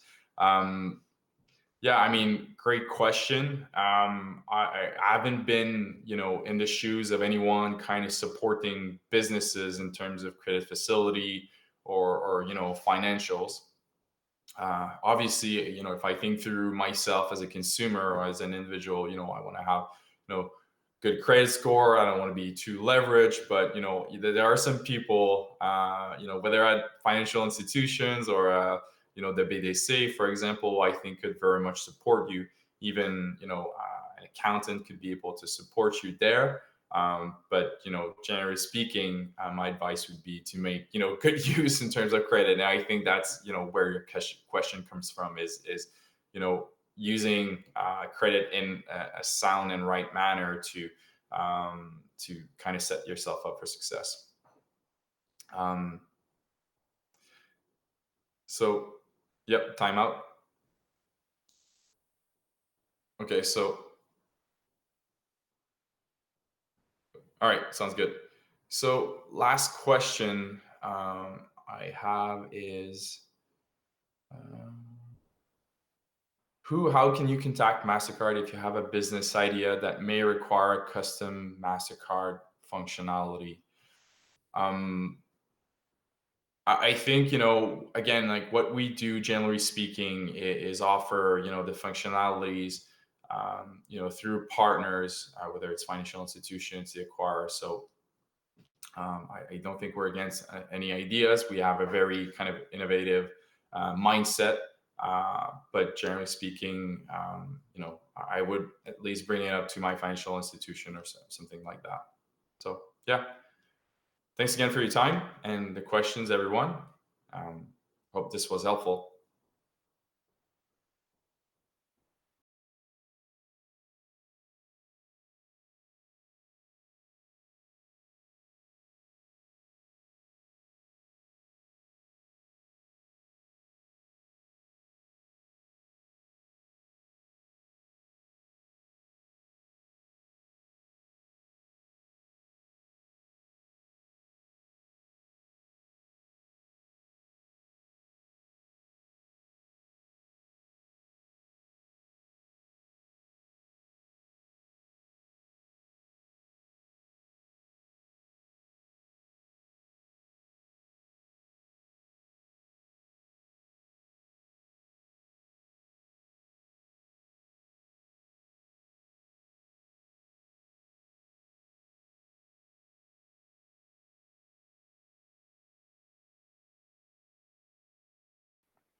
Hi everyone, bonjour tout le monde. Thanks so much for joining us in the EDC Growth Lounge. Bienvenue. I'm Melanie Carter and I'm EDC's Knowledge Partnership Lead. And joining me today is my colleague Emiliano Introcaso. He's an export advisor and a certified international trade professional. So I hope you enjoyed the EDC Fit workshop that he presented earlier today. And if you have any specific questions about the workshop or about the different EDC programs, we're here to answer. Donc, vous pouvez poser votre question en français ou en anglais. You can pose your questions in French and in English. We'll translate as we go. And I do believe that you have access to the translation at the bottom of the screen regardless. So before we get into to the first question, let me quickly describe or highlight who we are here at EDC, or Export Development Canada. So really, our mission is simple. We are here to help Canadian companies go, grow, and succeed around the world. We help companies of all sizes, of all industries or sectors, and we also help the very large companies, but also the very small, right? And we help, I guess it'd be important to note that we also help all sorts of different type of exporters, right? The one that is most common, I guess, or most specific to export is the ones that actually ship across borders, right? So those are the ones that are packing boxes and are shipping them across the borders. Those are the direct exporters.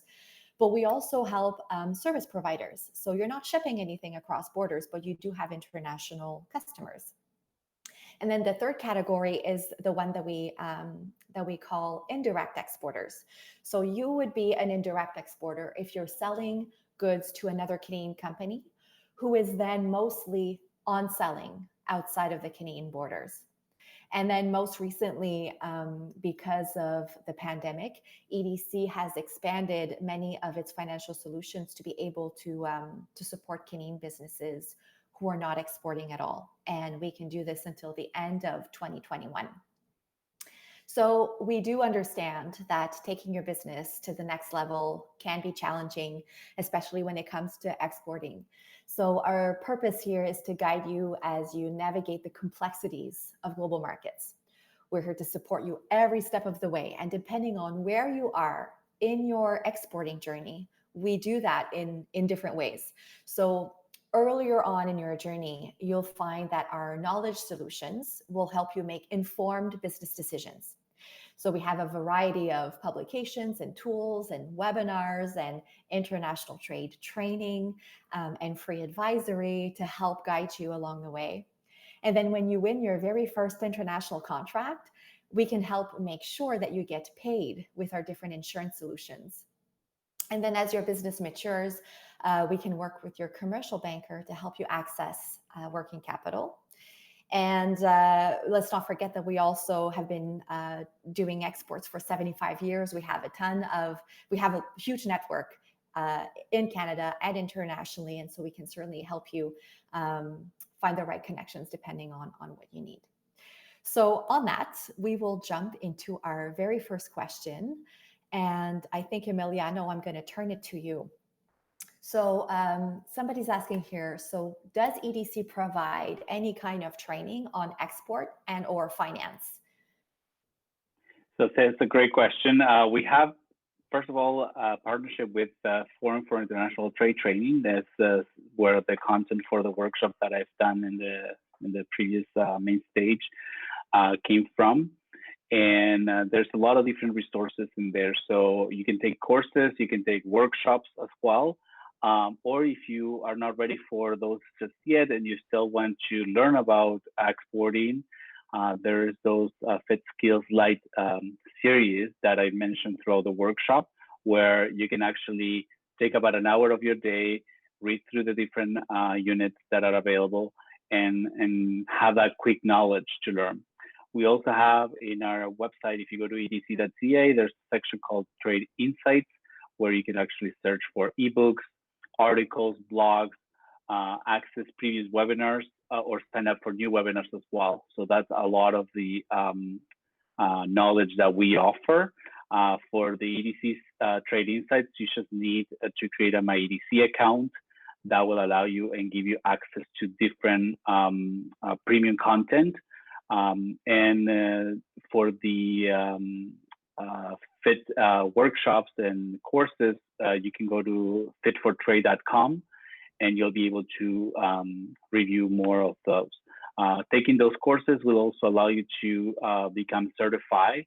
And one of the things that a lot of companies can do is, look at in your company, if there's a particular person or area of your company that needs the training, they also offer those as bundle training that you can get for your company and your employees. Mm-hmm. Yeah, no, absolutely. So I guess I'll go to the next question from JF, who's asking, how is your online information or where is your online information regarding the export status of various countries? Where is it gathered? Where is that information gathered? So thank you for your question, JF. So I guess I'm going to loop back on what Emiliano just said, right? So our edc.ca website contains a whole lot of information. And on the top, there is a tab that I think is entitled countries. And under that, you would have, nice information about every single country and a bit of a risk assessment per country. But as per Emiliano was just explaining now, there's also an opportunity on edc.ca to create yourself an account or a profile. And once you have a profile, then all of a sudden you do have access to a wide variety of what we call premium content. And so then you can actually find more information on specific countries, information that comes directly from our economics group. You might have heard of our chief economist is Peter Hall. He does weekly little videos and he has great insights. And then they also do a lot of research. And so all of that information and research is gathered behind the My EDC. So that's where you would actually have access to seeing that information. And one great thing about that information is that it provides sort of the how EDC stands on a specific market. So that gives you already an opportunity to, pre-review your risk based on what EDC says about those markets. Because we're in the business of risk management for your business, so we want to make sure that we give you the right information and that the information that is there is as accurate as possible. And at least you can make the decision. We're not saying you should not go to a particular country. Wishes might not cover you for it, but it doesn't mean that if there's a business opportunity, you shouldn't take it, right? Yeah, absolutely. So, country risk is one item that you must take into consideration as you're starting to export, but also knowing the counterparts with who you're dealing with is also very important, right? So whether it be your suppliers, if your suppliers are outside of Canada, or whether it be new buyers. So understanding the country risk is great, but then also knowing about them and doing the due diligence on your counterparts is super important, not only for potentially the risk of not getting paid if you're dealing with a new customer, but also for reputational risks, right? I mean, you never want to be doing business with someone who has been accused of fraud or anything like that. So it's really important to know your counterparts. And one of the tools that we that exists behind the My EDC account is called Company Insight, and this is one tool basically that identifies what is the step-by-step guide that EDC utilizes to be able to do our own research on counterparts. And we basically, list it for you so that you all of a sudden have access to that same guide, right? If it's good enough for us, certainly is good enough for you. And so that's a really good start in understanding the different risks of doing business in a different country. Next question from Martin. Can you explain the different forms of insurance you offer? Is it limited to credit insurance? So maybe this refers a little bit to what you were talking to in the workshop, Emiliano. You talked about cargo insurance and different types of insurance in that workshop, correct? Yeah. So this question is quite a misunderstanding sometimes. There's different kinds of insurance. The most important thing you need to know about insurance is that if you're moving cargo, for example, there is a particular insurance that your freight forwarder will sell you as a policy, sometimes as an add-on. And this particular insurance covers your cargo in case of damage or in case of loss or things like that. Okay, so read the policy on that specific. Now, the EDC credit insurance, what it does is it covers the commercial transaction for. So what it does is, if for some reason you do an open terms account with a client, and you had already applied for EDC insurance, and past the days of the term, and the client, something happens, they don't pay you, or for any reason there's a break on the transaction, then what the EDC insurance comes through is 90% of the transaction that we insure. So I think Melanie can explain a little bit more in terms of the portfolio insurance, right? Yeah, I'll give you an example to make it a little more concrete for you. So as I was saying before, depending on where you are in your journey, we can help you in different ways. So the very first time that you are awarded an international contract or a contract in the US, if you are being asked to offer open terms, as Emiliano was just mentioning, right? So if they say, sure, I'll order a $5,000 order from you, but I need 30 days to pay, right? If your competitors are doing that and you're not, then you're at risk of not winning that opportunity. So you kind of need to balance that, right? The offering of payment terms versus the risk of potentially not getting paid. So the example is one where we actually met a skincare company. They are an organic skincare company. We met them actually through Startup Canada a couple of years ago. And so in the beginning, they were doing e-commerce mostly, so selling their products online to end user, to consumers. So obviously no payment terms there, right? They pay by credit card and that's the end of that. But then all of a sudden there were some retailers that were interested in the product. And so in the beginning, small orders were being made and they didn't mind paying up front. But as the retailers were seeing success with selling the product on their shelves, they wanted to make bigger orders. But as I said, they wanted to have some time to pay. So instead of just basically crossing your fingers and, hoping that they pay when the 30-day comes along, you can actually procure credit insurance. And that's what we offer. It's one of our, best known product at EDC. And so the way that it works is as Emiliano just mentioned, once you ship the goods, you are protected so that if the buyer does not pay or cannot pay, either because actually they'll go bankrupt or because they're having cash flow issues or whatever it might be, then EDC covers 90% of that loss for you.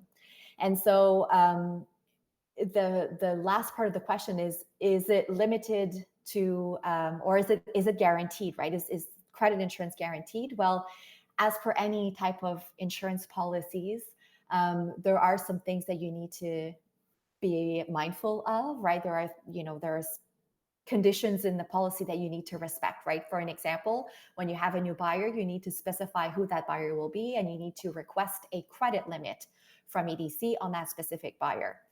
If we authorize that credit limit and you ship within that limit that you requested, that we approved, then you're good to go. If you were to surpass that limit and say we approved $5,000 and you actually ship $10,000, then obviously all of a sudden the 90% loss is no longer covered, right? But as I said, as long as you follow the terms and conditions of your insurance policy, then you're good to go.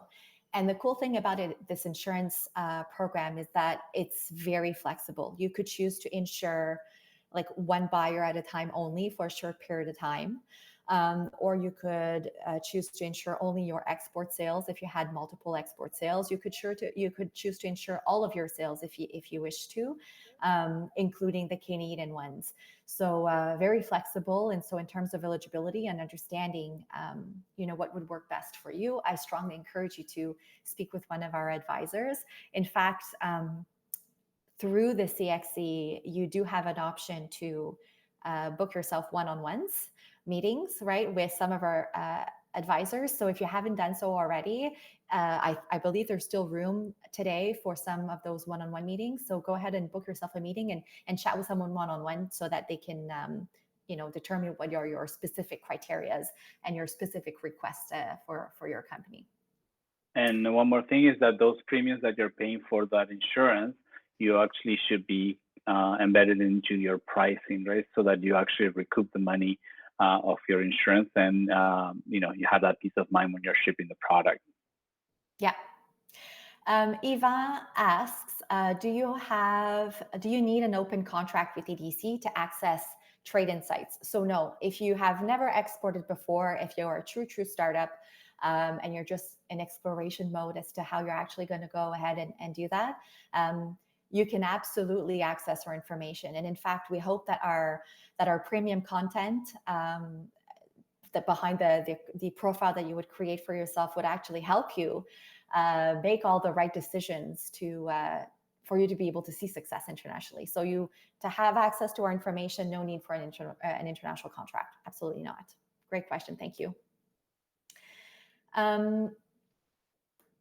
Okay, so Chloe asks, how does buyer financing work?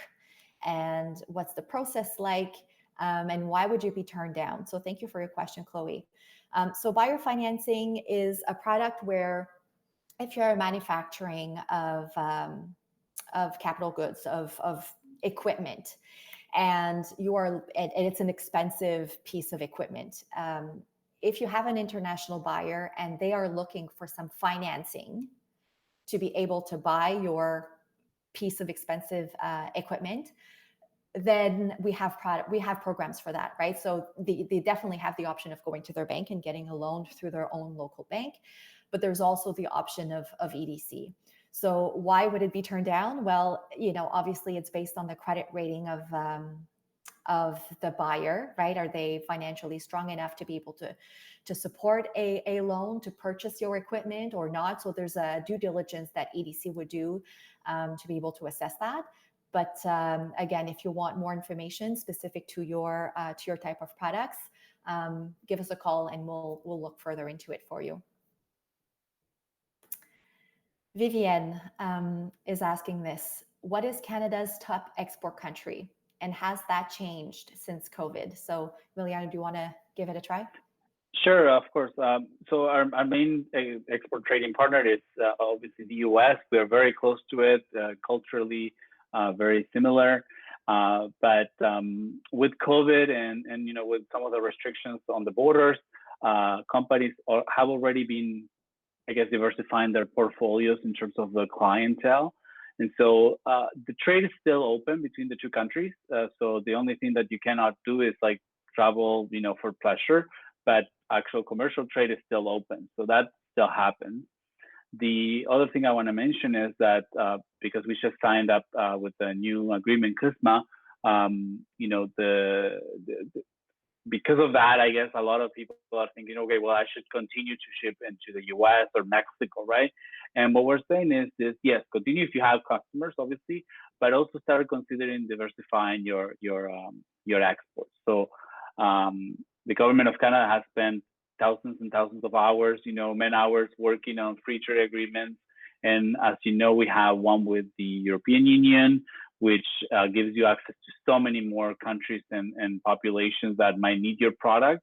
And the same thing happening with the CPTPP in the Pacific region, that it's another big trading block to explore.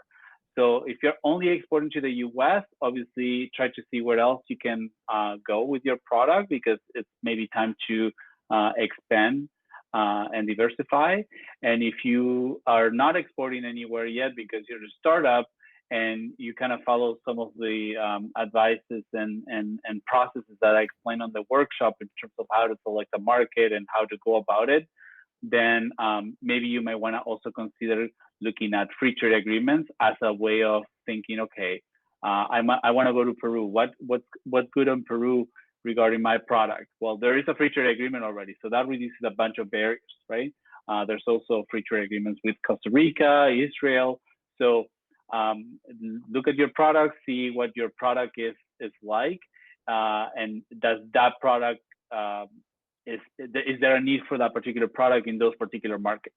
So that could be a little bit of a way to also say, I should be going to that. At least you start with a market research, right? And then if you figure that your market research did not take you to that particular country, even though there's a free trade agreement, then that gives you an idea of where not to go for now and to continue to explore other markets too. Very good. Thanks for that. So Sarah is asking this. So something with respect to your workshop, Emiliano. So you mentioned the importance of a cash flow statements. She's mentioning that her business is rather new. They don't have many expenses yet. So do you still need one in your plan? So as soon as you see that question, you probably say, well, you're a startup, you don't need one. But you do need one, because you have to look at what your company is going to be doing, let's say, for the next 12 months.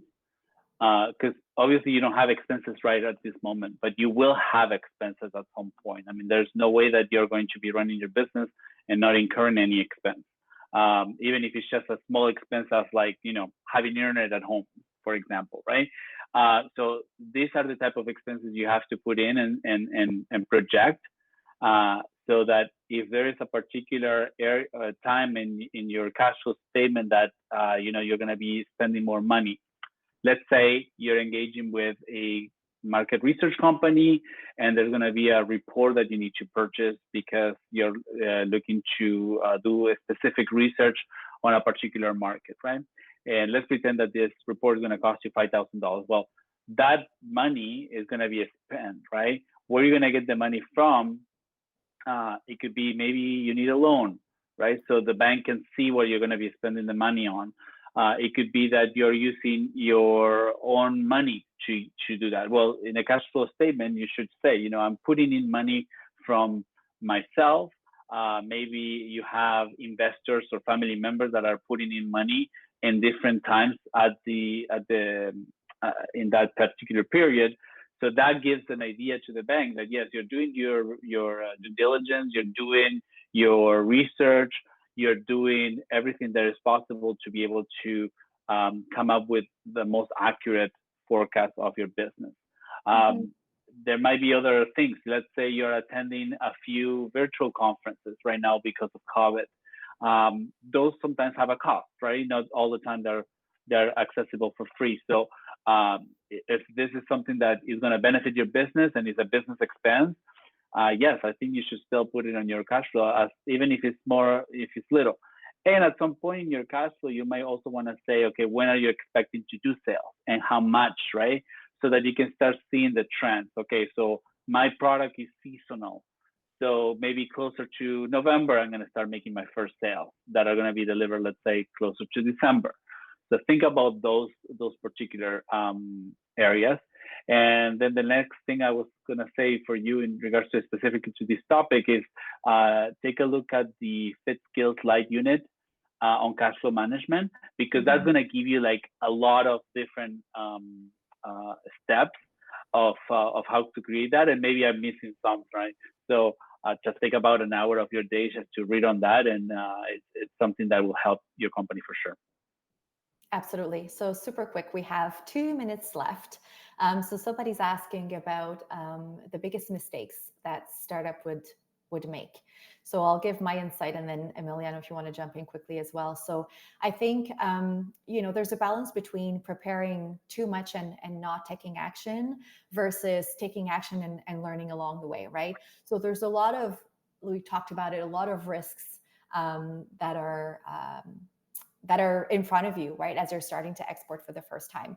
And so the best thing you can do actually is prepare at least a little bit. And if you don't have all the information, it's all right, as long as you know who to call and who to access to actually get access to that information. So we want to be part of your network. We want you to be calling us in if you're unsure about something, if you're not sure where to go. And our team has a lot of expertise. And if EDC doesn't have the expertise internally, we can certainly refer to other partners or organizations that could help you. Emiliano is part of the export help team. And just with that team, there's a whole slew of resources and answers to questions that you would have access to. So maybe I'll let you finish on that free service, Emiliano. Talk about the export help team just a tiny bit before we close off. Yeah, definitely. Thank you for that, Mel. And yes, you can reach our team at any time. We have created a list of frequently asked questions through the Export Help Hub.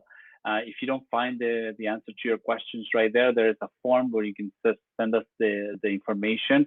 You only need your MyEDC account to access our team, and we can provide preliminary research on the specific topics. We can give you contacts to associations that can help you in your industry. And so if you're feeling lost and you need like an Export 101 type of information, just feel free to reach out to our team, and we'll prepare that for you. You will answer some questions regarding your company so we can learn more about your profile as a company. And with that, we will provide you the specific relevant resources for you to start getting into the export business. Or if you're already in the export business and you need help on a particular new market that you're trying to explore, and you need to know if there's a particular market for your product as well, we could do that for you. And it's free of charge, just need an EDC account for that, and that's it. Exactly. Donc, merci à tous d'avoir participé, pour vos excellentes questions. Thank you so much for your participation and for all your excellent questions. I do hope that you enjoy the rest of your program. And for anyone that pitched, I wish you good luck for the winning individuals. Have a great day. Bye-bye.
Bonjour tout le monde et bienvenue dans cette session du Growth Lounge avec le service des délégués commerciaux du Canada. You will be able to ask questions in the language of your choice, but in the meantime, since we're the Quebec, I'll be using French. Bonjour encore une fois, mon nom est Étienne Lapanne, je suis délégué commercial. C'est un grand plaisir d'être avec vous aujourd'hui. Tout d'abord, je voudrais dire félicitations aux entreprises qui participent au challenge et félicitations à celles qui ont déjà obtenu leur passage vers la semi-finale. Le service des délégués commerciaux, j'espère que peut-être vous avez vu la présentation qui avait lieu sur le main stage.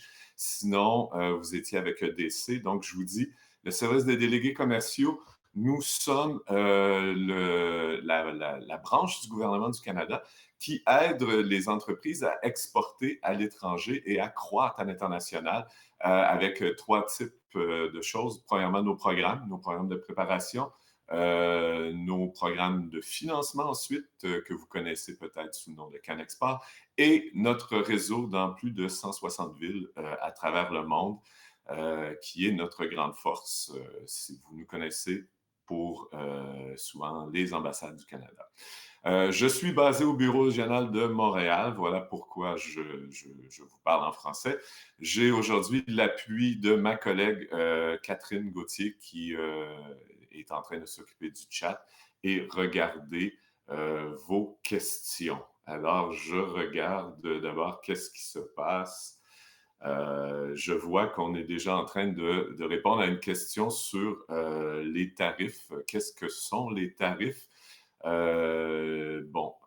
Bien sûr, les tarifs, c'est des frais propres à chaque pays qui seront apposés à vos produits et services. Si vous connaissez les accords de libre-échange, c'est souvent un des aspects principaux que les entreprises vont se souvenir parce que c'est une élimination des tarifs. Et je vous suggère fortement, on a créé un outil avec nos partenaires de BDC qui s'appelle InfoTarif. InfoTarif, ça va vous permettre de regarder quel est le tarif qui s'applique à votre entreprise par rapport à votre code HS et voir sur quel marché est-ce que vous êtes sous un accord de libre-échange, donc êtes-vous à zéro? Sinon, dans un autre pays, qu'est-ce qui est le tarif qui s'applique à votre produit ou service?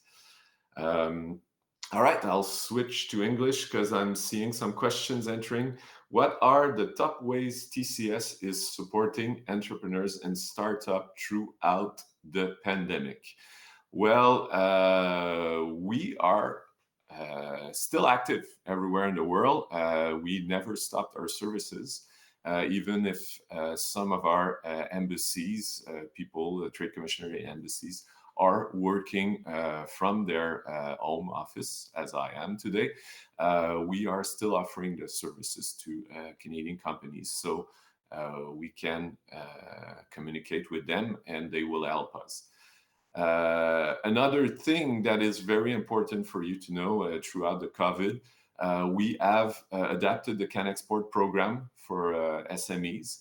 So the program is still ongoing. You can still apply and receive funding through CanExport.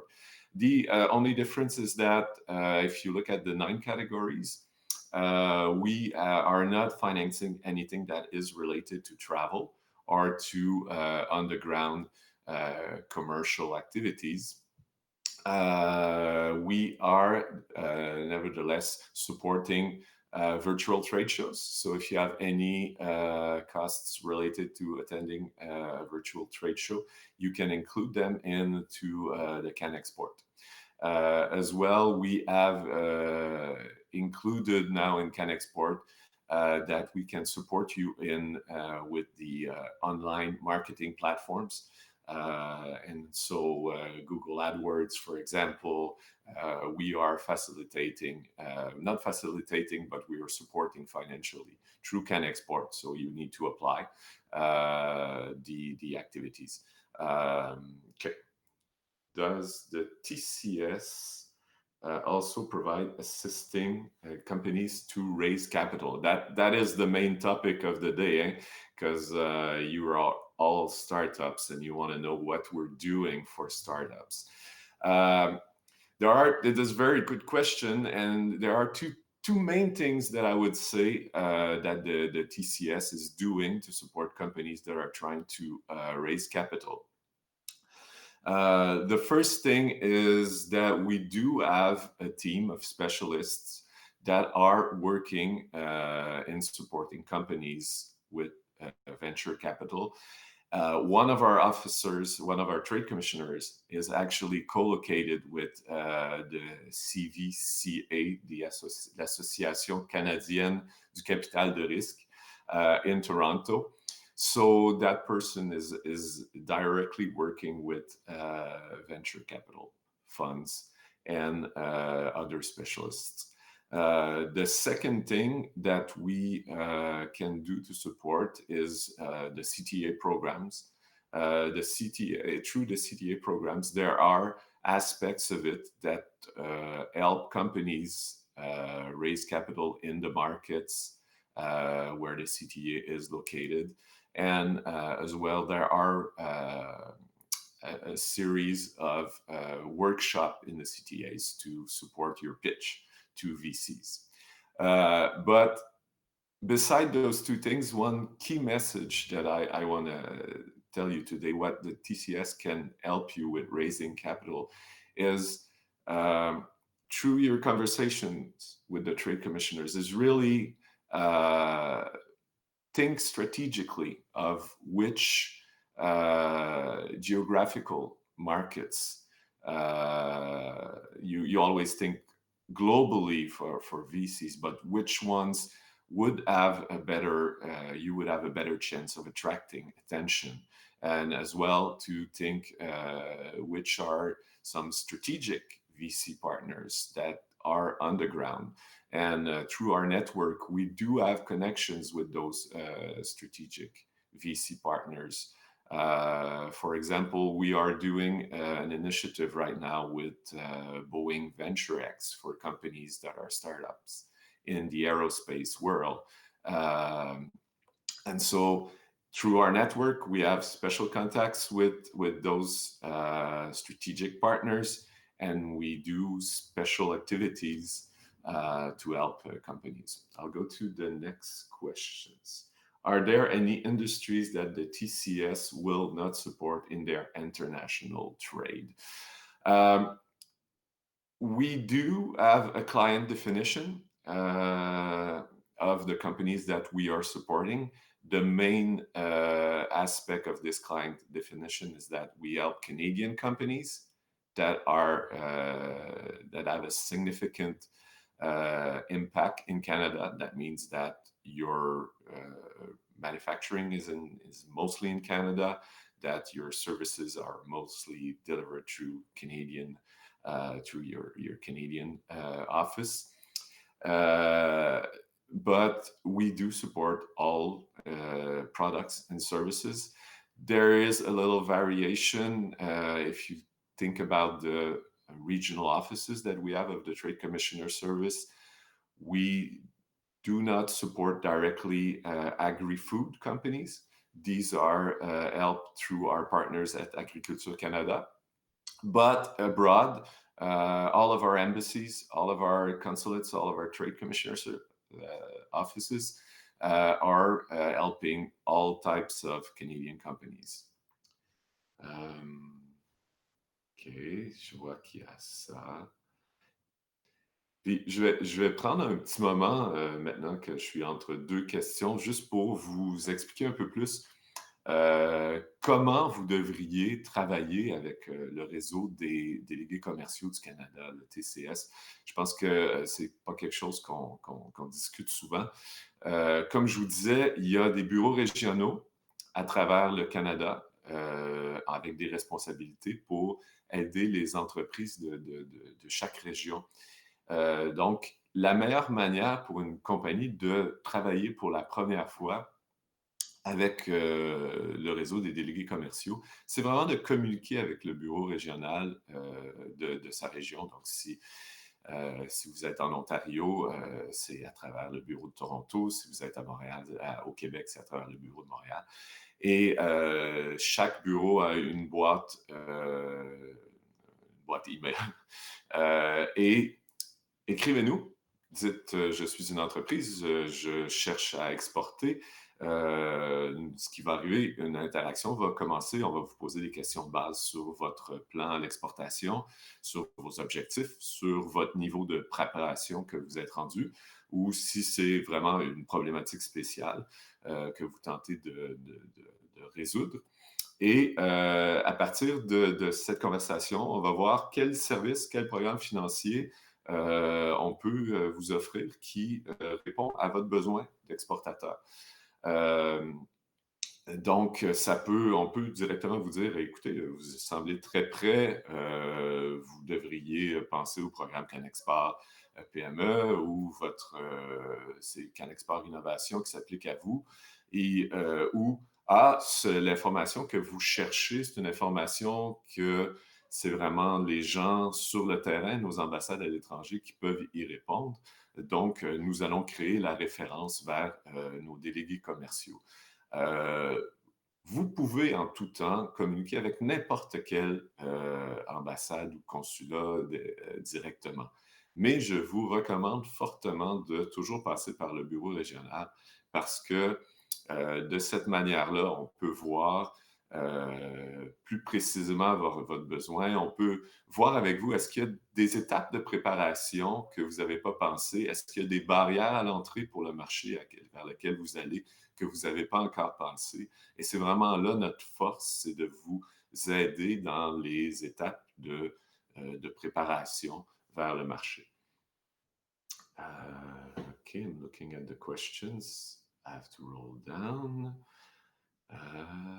Hello, how does the partnership system work? I don't know what the partnership system work, so I will let that one go. Can you explain some of the factors you should consider when... Okay, I'll repeat that one. Can you explain some of the factors that we should consider when determining our target market? That's a very good question, especially startup companies who are thinking I'm a born global company for many of them.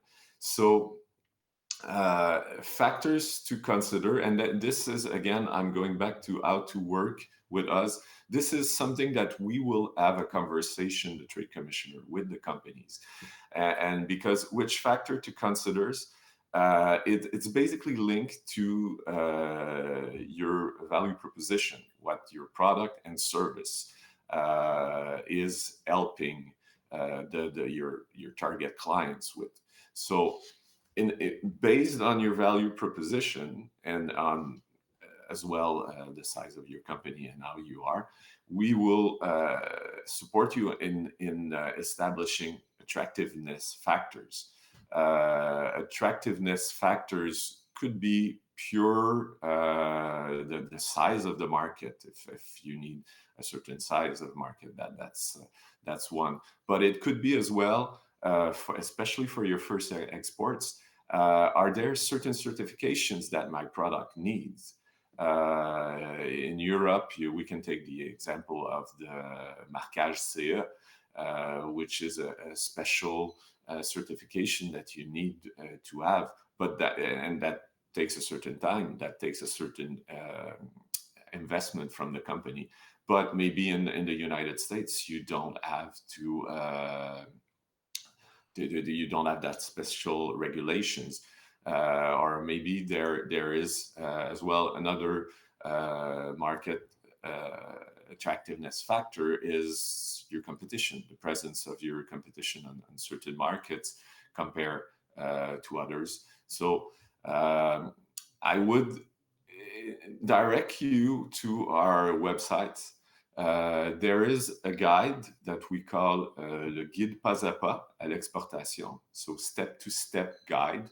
And there, in that guide, we do name a lot of those factors. It's really difficult for me to give a global answer to that because it's always based on specifically what you're doing. And so I would advise you to go visit our website, take a look at the step-by-step guide, and there are some questions there to ask yourselves that will help you establish what are the factors of attractiveness for your company for certain markets, and based on that, you could establish rapid grid or rapid thinking that will attract you to that will make those markets the ones that you should consider first. And again, then we can discuss with you and work on a few markets, 4 or 5 markets. Let's work deeper on those markets. Sometimes it's only one. Let's work deeper on those markets together, and we will help you get into those markets with our underground network of 160 in 160 cities. Jean-François, GF, how does CanExport work? Can anyone apply? How does CanExport work? It's basically I would again ask you to go visit our website.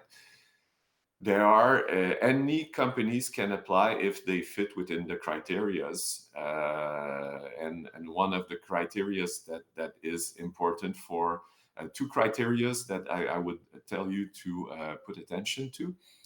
First is your annual revenues.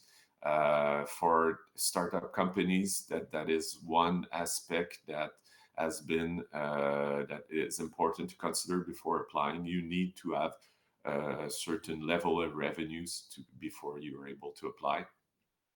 As well, the second restriction that I ask companies to consider is your presence in the market that you are applying for, because you can apply to up to 5 markets in CanExport, but there is a certain level of previous sales that you could have had in that market that will limit you. So how does it work? Really, once you've verified the criteria that you are eligible, it's basically an online application. You don't even need to talk to a trade commissioner first. You go online, you log in, create a profile, you answer to all of the questions, and basically the questions, it is your export plan. You will see before applying or throughout the application, you will see it. It's really linked to what you are planning, which actions you are planning to take to make your export plan work. So you go online, you apply, and then once you've applied, you will receive the answer. At the moment, the service standard is 60 working days. These have changed in the past months depending on how popular the program is, but 60 business days. There is no period during the year to apply for CanExport. You can apply at any time throughout the year. And so, again, my main advice, Google, one of the partners today, put CanExport SME program. Look at the guide. Look at your eligibility criteria. Look at another advice. Look at the 9 categories of expenses that you can claim. That will help you in your thinking. What in my action plan could be eligible for CanExport support. And so once you've applied, you've done all of that thinking, you click, and then you're on your way.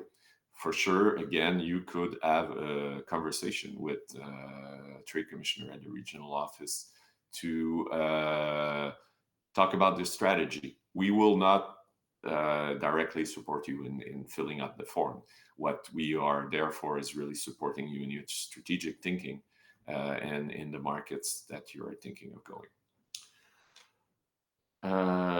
Okay, Etienne. Martin would like to know how has COVID-19 changed how businesses are exporting internationally. Let's discuss. COVID. So A lot of companies throughout the last months have had difficulties or have had to rethink their business model. What we are seeing, and it's really different sector to sector. One of the main things that has changed, and you all know, is that we're not able to travel and go on the market. Events like this one last year and the year before, I was in person with you. So market development activities, commercial shows have moved virtually. So that's one thing that has changed in the way we do business internationally, or we do market development. Other things, a lot we've seen an increase in e-commerce. A lot of companies have had to quickly adapt to the rise of e-commerce. We can support you in that process at the Trade Commissioner Service. We have a lot of information again on our website on how to do e-commerce. We do some activities as well, how to do e-commerce in specific markets. For example, we have been doing in the past activities with Alibaba, with Tmall for e-commerce in China. We are doing some activities with e-commerce in Europe, for example, because there are specific regulations that you need to know before jumping into e-commerce. So that's one of the big issues. Okay, I see that time is running out. Good, that went so fast. Je vais vous dire merci tous d'avoir participé. Je vous invite à visiter nos sites web. Je vous invite à communiquer avec le Bureau régional délégué commercial.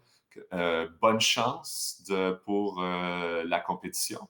On a hâte de voir qui seront les gagnants. Et surtout, bon succès aux autres entreprises dans vos démarches de diversification internationale.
Hello, everyone, and welcome to Google Canada's Growth Lounge. My name is Jill Saskin-Gales. I'm an international growth lead at Google, and I'm really excited to be here today to share Market Finder with you.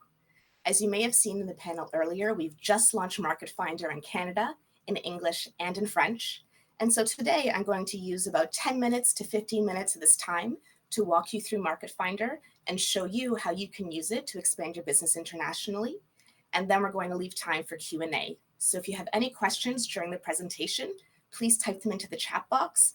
And when I'm finished presenting, I'll answer as many of your questions as I can. And with that, I'm going to load up Market Finder to show you exactly how it works.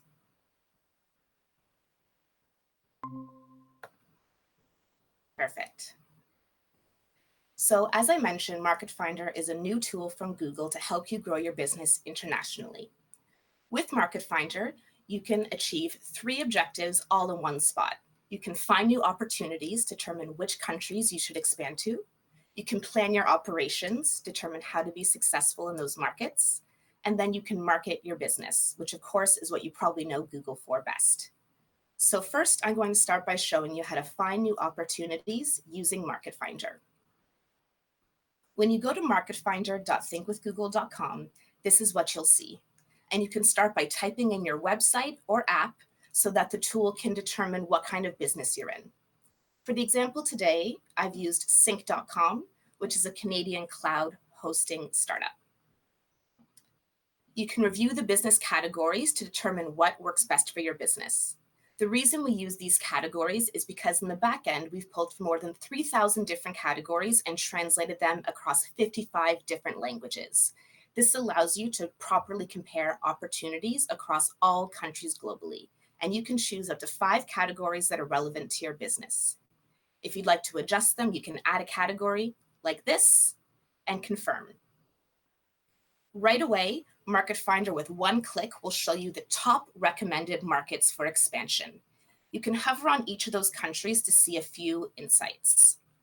The way this ranking is determined is by a few key factors, but note that once you dive into the tool, there are dozens and dozens to choose from. Initially, Market Finder will show you the top markets based on monthly average searches on Google, the recommended bid on Google, which is a good proxy for how competitive the market is, the ease of doing business rank, and net disposable income. You can do all of this without having to log in or provide any information.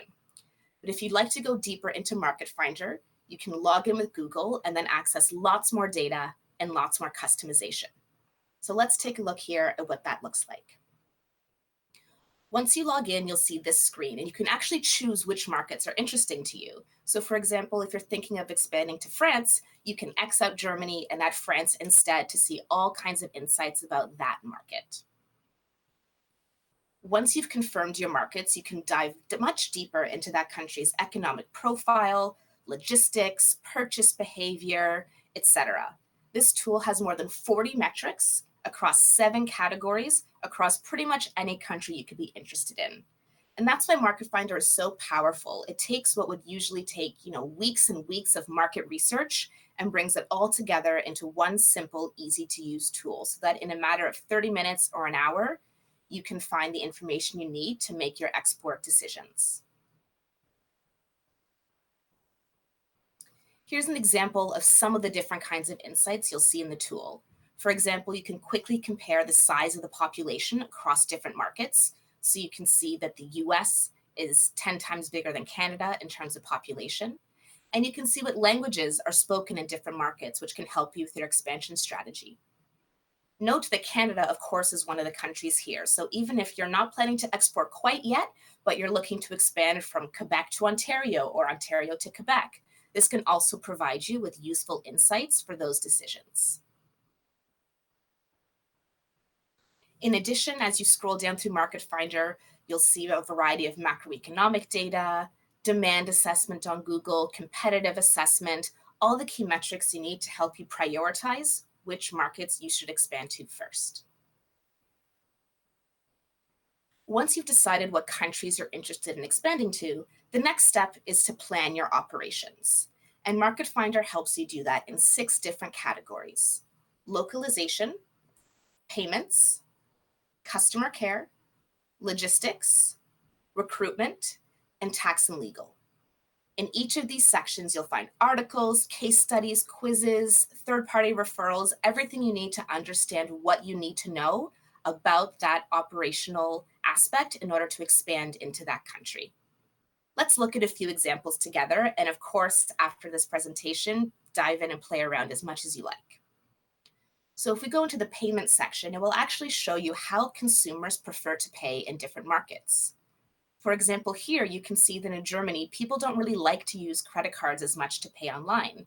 They like to pay with other forms of payment. So if you're planning to expand to Germany, it's a good idea to make sure your payment provider can support you with local payment methods before expanding, so that you're not in for a rude surprise when you get there that, uh-oh, my customers can't pay me. And if you don't know how to fix that by yourself, we can refer you to a payment provider who can help you with these solutions. For all the different streams you saw there, whether it's localization or payments or logistics, you can find links to providers that Google works with as well, who can help you overcome these challenges. As I mentioned in the enterprise support panel before this, when you're expanding, especially when you're a startup or small business, it's so important to leverage the expertise of partners who know what they're doing so that you can move faster and move smarter in new markets. Here's an example from the localization section. 82% of consumers are more likely to buy if promotional material is in their own language. And for those of you who are in Quebec, you know this to be true. If a website offers customer support in French, if the website's in French, I'm sure that you prefer to purchase from them than a website that's just in English. So as you're expanding to other markets, it's important to localize for those market nuances. Market Finder has a localization readiness quiz, which can help you determine how ready you are to translate your website. And we also provide these guides. We have these for more than 20 different markets. And in addition to talking about language, it provides some cultural nuance you may want to be aware about, even if you're expanding to a country that speaks the same language you do. Here's an example to show you in the logistics section. Again, really specific guides and recommendations to help you understand logistics in, again, more than 20 different markets. So in this operations section, we want to give you the information and resources you need to plan for successful operations in export markets. The third step of Market Finder is, of course, marketing your business.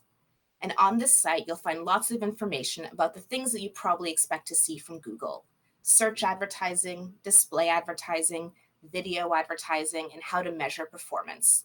There will be insights, tips, and guides to help you plan successful advertising campaigns to launch and grow in new markets.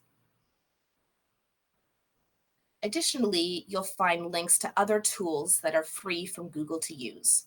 For example, you can launch Google surveys to do more custom research in different markets to understand consumer behavior. And you can also look at Google Trends to understand how people are searching differently in different countries to determine what kind of products or resources you might need to offer as you expand to new markets.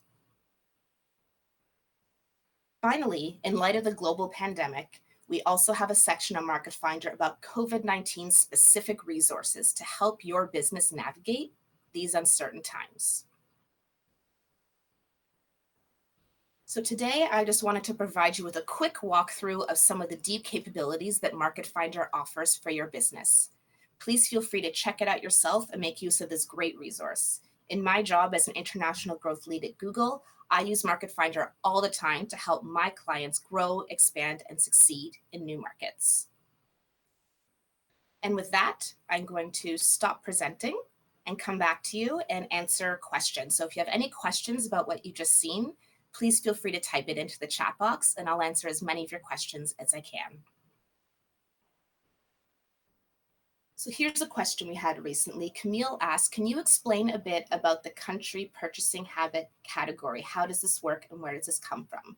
Great question. So in Market Finder, we've actually brought together third-party research from dozens of different sources, things like the World Bank or eMarketer or Euromonitor, as well as Google's own data. So rather than you have to go out and search online and find all these different answers from lots of different resources, we've brought it all together into one tool for you. So a lot of the information will come from third-party sources, in addition to Google's own data on things like search behavior.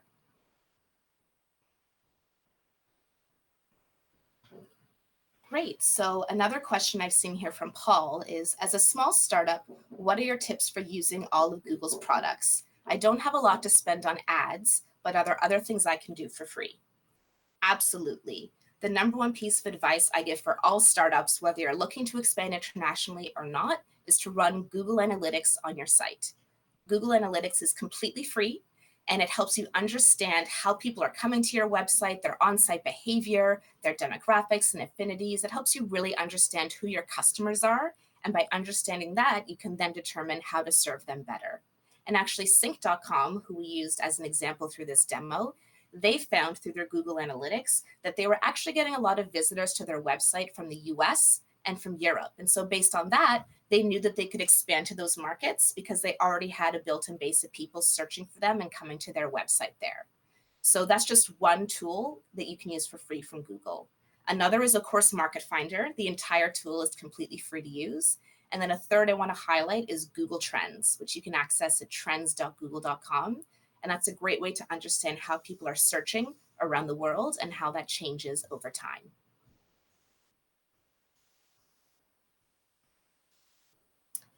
Emily has a question. I feel like this program can really help in a tricky area, how to truly connect with the consumer base abroad. Can you speak to this? Absolutely. So if you're really looking to understand the consumer mindset in different countries and the best way to communicate, I'd recommend under the Plan Your Operations section of Market Finder to go to the localization guides. In those guides, it'll tell you not just what language do people speak in a certain country, but how do they like to interact? Are they more formal or casual? Are there certain holidays or cultural customs you should be aware of?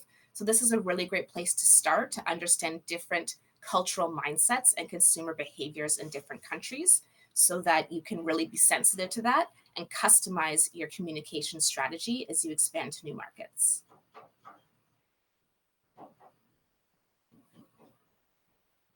Great, and I see we've had a question from Robert. I'm looking to recruit employees in international markets. Can Google help with that?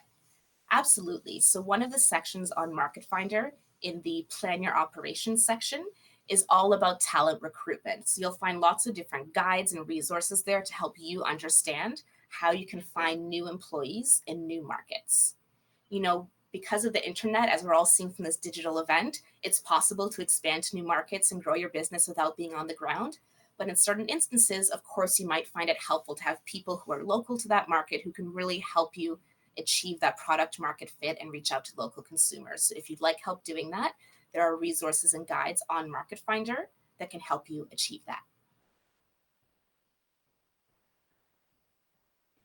We have another question here. How important is my company's website?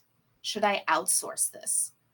Great question. So if you're a digital first business, and I guess in this environment, a lot of us are, even if we wouldn't be in non-pandemic times, your website is one of the most important assets you have. It's your digital storefront. It's how people find you and hear about you and decide whether they want to engage with you or not.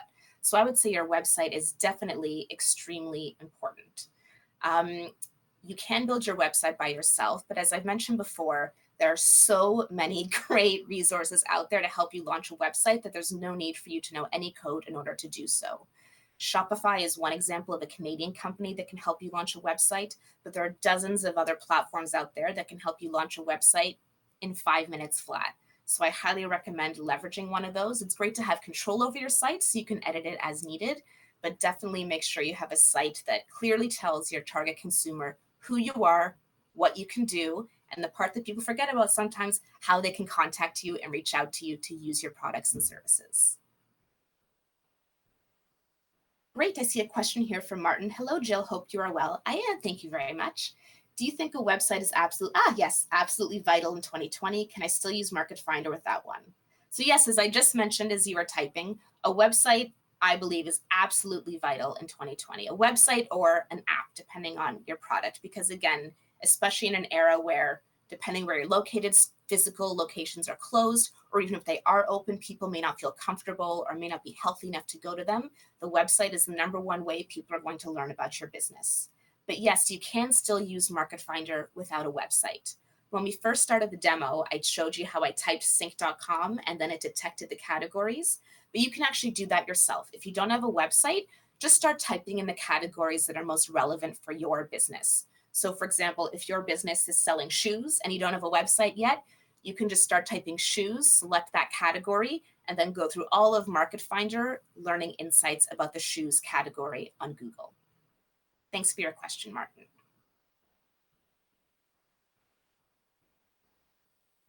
Great. So another question I'm seeing here is, does Market Finder take into account the human capital you have, the number of people you have?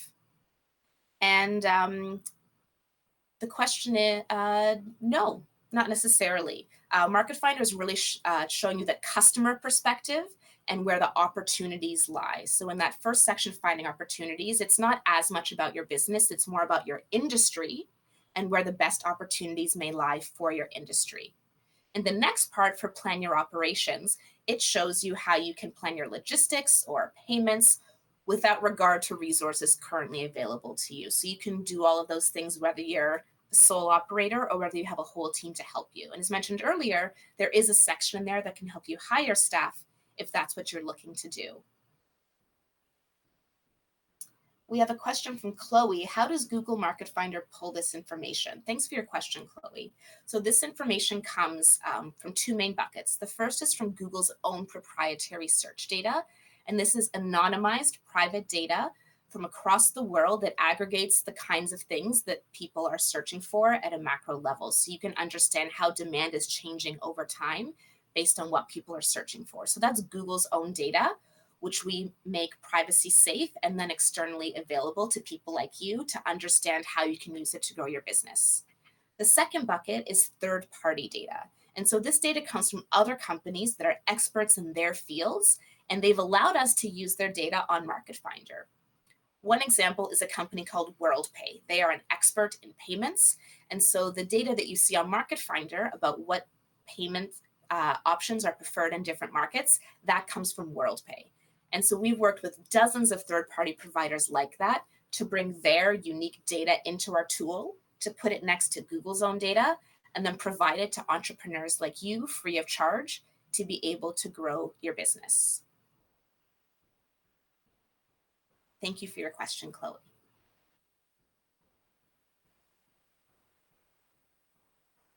Great, I see another question here from JF. Does Google have any people we can book time with to see how to use Google's tools for their business specifically? So this actually was offered as part of the Canadian Export Challenge, booking a slot with the Googler. Unfortunately, those slots have all been used up. But what I recommend you do is go to firstfridayscanada.com. Again, that's firstfridayscanada.com. And as you might guess from the name, on the first Friday of every month, Google runs special events specifically for startups to help answer the kinds of questions you might have and share relevant information for you. So if you'd like to learn more, I recommend going to firstfridayscanada.com to sign up for more information. Emily has a question here. How can this tool help me with marketing? I find marketing internationally really hard. You're not alone, Emily. From translations to the key messages we use. Absolutely. So there are two ways I can think of right away that you could use Market Finder to help you with marketing internationally. The first is in the Plan Your Operations section. Under localization, the different localization guides will really help you understand some nuances you might need to know from a translation perspective. Can I expand in English or French, or is there another language? And some cultural nuance. Should I be more formal, more casual? How do people write currency? How do people write dates? Those there will be outlined for you in the localization guides. The next thing, of course, is the marketing section. The third section of Market Finder is all about search, display, and video advertising, and it'll give you really deep tactics there. And then a third piece that isn't necessarily in the Market Finder tool, but available to you free from Google, is within Google Ads. So even if you're not actively spending any money on advertising, you can still open a Google Ads account and learn some insights from there. There's a tool in Google Ads called Keyword Planner. And so you can just type in what keywords you want to use, or if you're not sure, you can actually just type in your website address, and similar to the way Market Finder works, Google Ads will look at your website and recommend to you some keywords in a specific country that may be most useful to you. So as you're looking to plan your marketing, I recommend looking on Market Finder at the localization guides, on Market Finder at the marketing guides, and then in Google Ads itself using the tool called Keyword Planner to help you find keywords that you might want to advertise on in export markets. Another question here, what do you see as the future of web and advertising? Any inside scoops, especially since COVID? Thank you for that question. I don't know that I can provide you with inside scoops on what's coming, but I can provide you with just some personal insights I've seen since COVID started. Really with COVID, it's not like people suddenly woke up one day and started behaving differently, right? It's an unprecedented time. None of us have experienced anything like this in our lifetime before. And what we've witnessed from a web perspective is this mass digitization. You know, e-commerce share of total sales, depending on the country, was maybe 10 to 15% before this. And in some places, it's gone as high as 30% or 40%. Is that a permanent shift? It's still to be seen. I don't have a crystal ball. But the point is, it's not like people woke up one morning and said, I think I'll transact online now. Trends were going in that direction. And what COVID did is accelerate the trends that were already happening. So before March 2020, what I have said, it was important to have a website that clearly states your customer value proposition and how customers can get in touch with you. Absolutely. But is that even more important now? Absolutely. And will that become even more important in the future? Absolutely. Mohammed has a question here. Looking to connect to global markets after having some success in Canada. Congrats on your success in Canada. That's great. What do you think is the most important? So if you're looking to global markets after being successful in Canada, the most important factors to look at will be unique to your business, of course. But Market Finder is a great place to start because it can recommend a few things you might want to think about first, like where is demand highest for your product or your category? That's what you'll see from search demand. What's the ease of doing business? That can be really important to your operations as you expand to new markets. And what's the net disposable income? Are people going to be able to afford your products? That's a great place to start. But depending on the industry you're in, there might be other things that are important. For example, if you're someone who has to ship physical goods and you're able to do that in Canada but haven't done that abroad yet, then looking at logistics and which companies might be easier for logistics is going to be really important to your business. Whereas if you're a software as a solution company, you don't care about logistics at all. Country where translate your product, that's to be most important to you. So while I can't give blanketed to look at when going to international markets, I think what I can tell you, Mohammed, is on the one hand, it's really important to do your research, understand as much as you can about those local markets before expanding. And then on the flip side, to go and test and see what works. It can be tempting to spend all our time trying to learn as much as we can and get perfect before we go. But unfortunately, there's launch with a test, see what works, and iterate and grow from there. I'd imagine that this is how you found success in Canada, and that would be the way to find success in international markets as well. Best of luck. I see a question here from Paul. Can this act as a hub for a campaign? Does it have a way to measure the success of international campaigns? Thank you for your question, Paul. So Market Finder is a tool that will give you insights and resources. It's not a place to actually create the campaign. If you'd like to create a Google campaign, that's a campaign that can run on Google Search, on the Google Display Network, or on YouTube, then you can do that from within Google Ads, which again, it's free to go into Google Ads. And from there, you can launch a campaign. Market Finder also provides you with information in that third section, in the marketing section, about how to measure the success of your international campaigns. But the place where you'll actually launch, if you're running a Google Ads campaign, or if you're running other kinds of digital campaigns, you can use Google Analytics, which looks at your website, to understand how those campaigns are doing.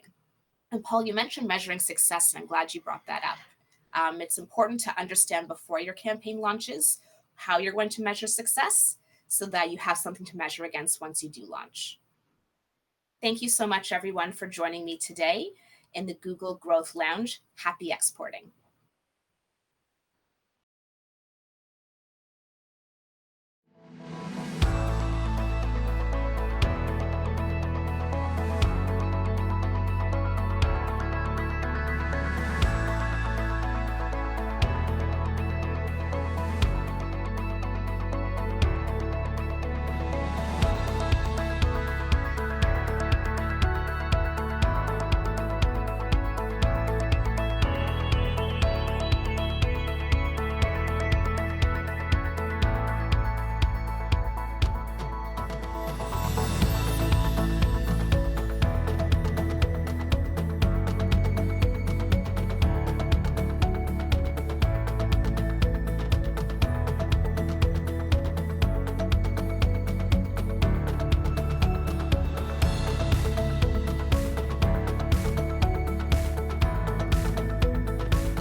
Hello, everyone. My name is Caroline Lefebvre, and I'm an IP advisor, so intellectual property advisor for the Canadian Intellectual Property Office. Okay, so I will speak to some slides that I have, but I know you will not see them. So I've left my email address on the chat, in the chat room, so you can feel free to email me after the presentations if you have more specific questions on your specific projects. However, if there's any specific questions, you can also use the chat. I'll respond to them as we go. I'd rather that you ask your questions as we go as opposed to wait till the end. So then I can adjust my, my speech.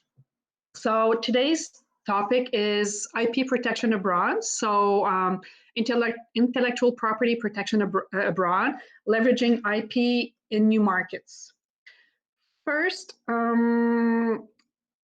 what I'll try to cover is some common mistakes that people do when exporting in foreign markets, mainly about intellectual property. Importance of non-disclosure or how to disclose information while talking about your projects.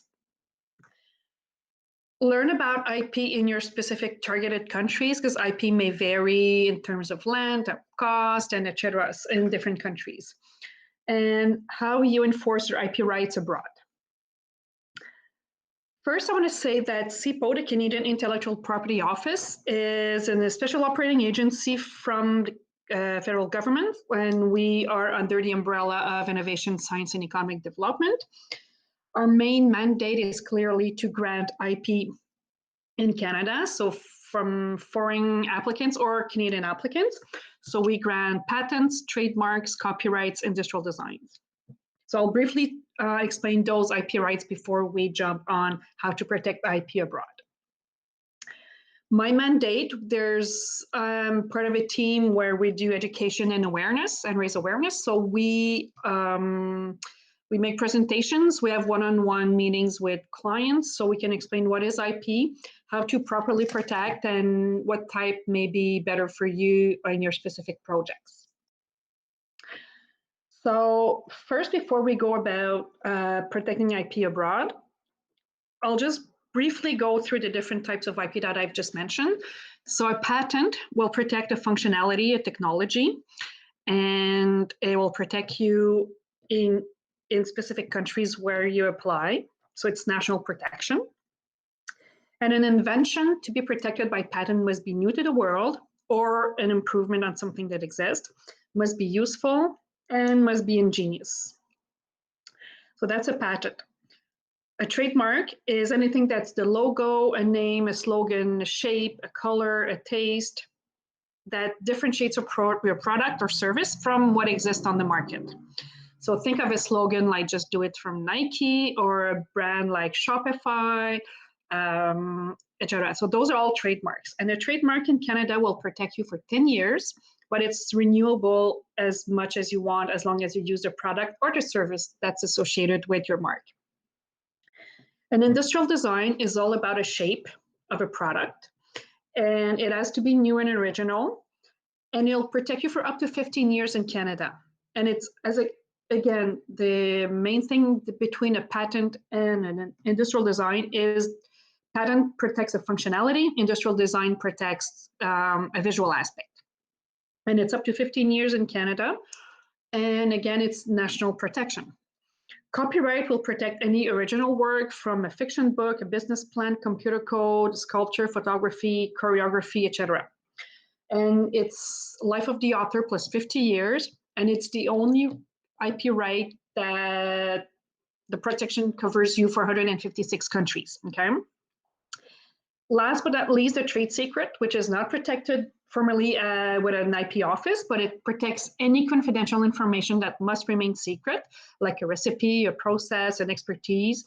And it's not, as I said, it's not registrable, but it's like an agreement between people that have access to the secret. Okay, so I'm assuming there is no question to this point, so I'll keep going. Okay, so what you should do when you're thinking of doing business abroad. First, you have to think about where will you be conducting business. Some jurisdictions have different ways to grant or to register IP. So you need to know these markets. So first, identify your markets. IP comes at a cost, so it depends. A trademark is not as expensive as a patent to obtain, but still you have to think about where are my clients, where do I have distributors, where are the manufacturers, etc. So, and I also have a network of people to monitor my IP. We'll see about infringement and counterfeiting later, but as the IP owner, you're the one responsible to monitor any infringement, counterfeiting on your IP that's registered in a said country. No, so identifying your markets, but know those markets too. What are the conditions? What are the specifics of this market? How do you, like, for example, a trademark in Canada, it's better to register it, but there's still some protection from the date you start using it. But countries like China, it will only be recognized once you've registered it. So that could vary in terms of counterfeiting, or also in terms of if you want to apply, you should probably apply sooner than later in China and other countries where it's only registration that matters. Local partners, you more than likely will need local partners to either help you promote your technology, your product, your service, but also local partners to monitor the market if you're not there physically. Also, advertising, if you need to gain a client base, or you need you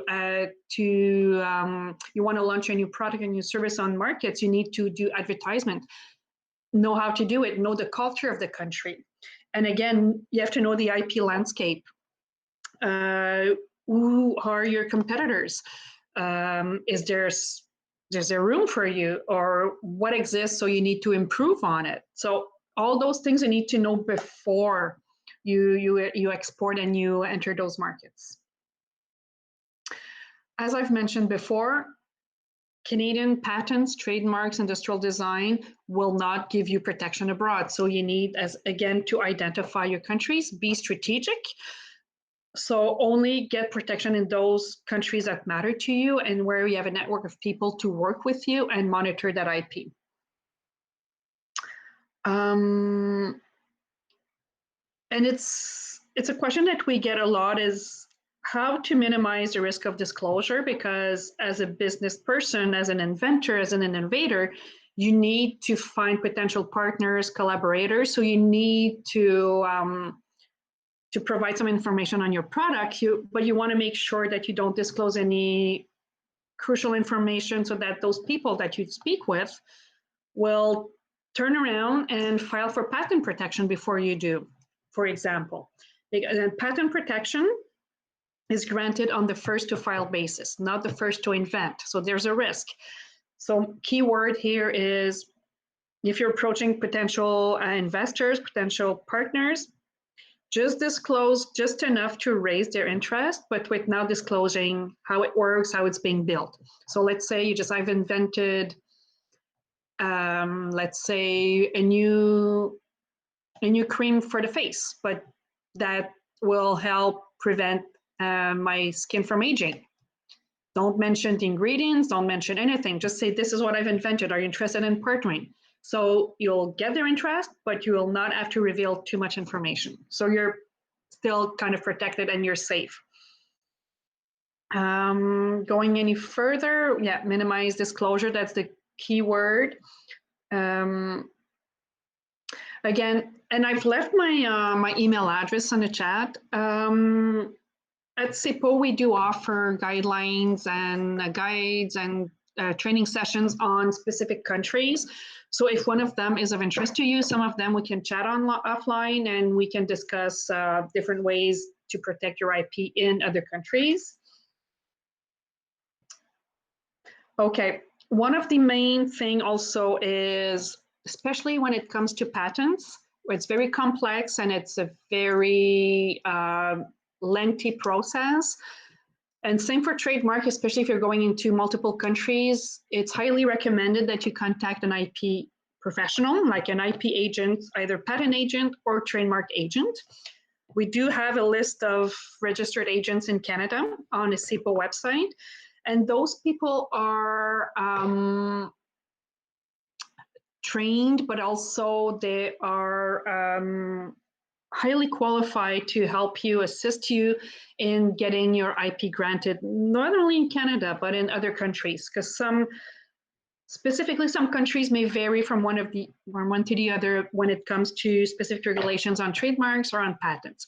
So those people have passed exams, and very rigorous exams, and they have the title of patent agent. Very important that you reach out to one of them and you shop around and you find the one that understands your technology if it's a patent, or understand your business strategy, so they can help you file in the countries that you're hoping to get protection.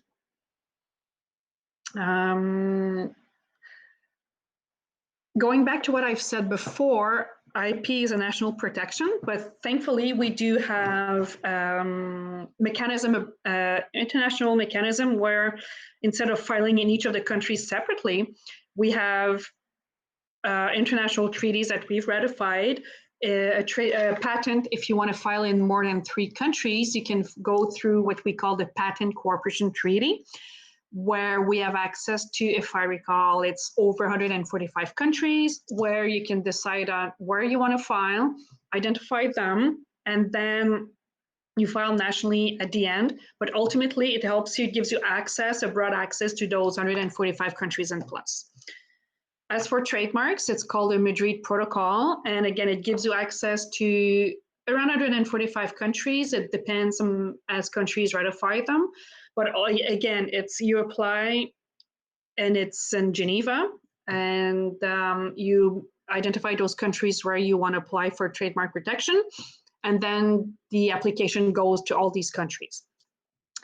For industrial design, it's the Hague Agreement, and again, it's also around 140 countries where you have access to, so your application gets to all these countries. It simplifies the process while helping you to get larger, like I would say, broader protection in more countries. So we've covered that. Okay, so enforcement of IP rights. If ever you suspect counterfeiting or infringement on your IP, that's why your local network is very important in other countries, because you have to know where you can, what are the actions that are possible for you, ranging from direct negotiations, cease and desist letters, to formal litigation in court. Some countries will recommend, and China is one of them, but other countries too will recommend that you notify border services for any incoming or outgoing products that counterfeit your product and service. So border services will keep an eye on counterfeiting. There's also administrative action that can be taken against infringers and counterfeiters in some countries. And again, it's tough to go specifically, but by and large, if we have a presentation or discussion on specific countries, that's the kind of thing I can notify you with. So again, you're going back to the IP agent, they're fundamental in your business strategy, especially going abroad, because most of the patent agents and trademark agents do have networks in other countries. So if ever you have to apply, let's say in China, in India, in France, UK, Germany, Sweden, Norway, they will have networks in those countries where they can help you with any litigation and any prosecution, all through the process of being granted/registered. And then after that comes litigation, counterfeiting, infringement. They will help you through that network around the world. It's very important.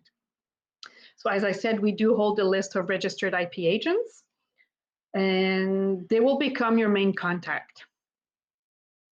So this is going pretty quickly. We do have 2 different services at CIPO to help you. The Client Service Center is there to help you with your application, the status of your application, understanding the IP rights. They can be reached either by phone, by email. We used to say in person, but right now during COVID situation, there's no real people. There's not really many people at CIPO, so recommended the phone or the email. You can also reach myself or any IP advisor across Canada. You've got my email address. So, and what we will do is we'll help you more with your IP strategy, defining where, maybe not where you should, well, actually, help you identify in which countries you should think of getting protection. Also, we do have, how can I say, we're fairly active on Facebook, LinkedIn, and Twitter, so you can follow us. So you can be aware of our free activities, be there group sessions, and if you want to book a personal meeting with me, as I said, you've got my email address on the chat. I'll be more than happy. It's sometimes easier to discuss one-on-one than to discuss collectively because you don't want to reveal any information. So your specific questions should be asked on a one-on-one meeting. But if you have very generic questions now, I can take them, because I think, Kevin, we still have what, 5-10 minutes? Okay, so we have 5-10 minutes. So I can take a few questions either by chat or orally.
Kevin, shall we assume there's no questions?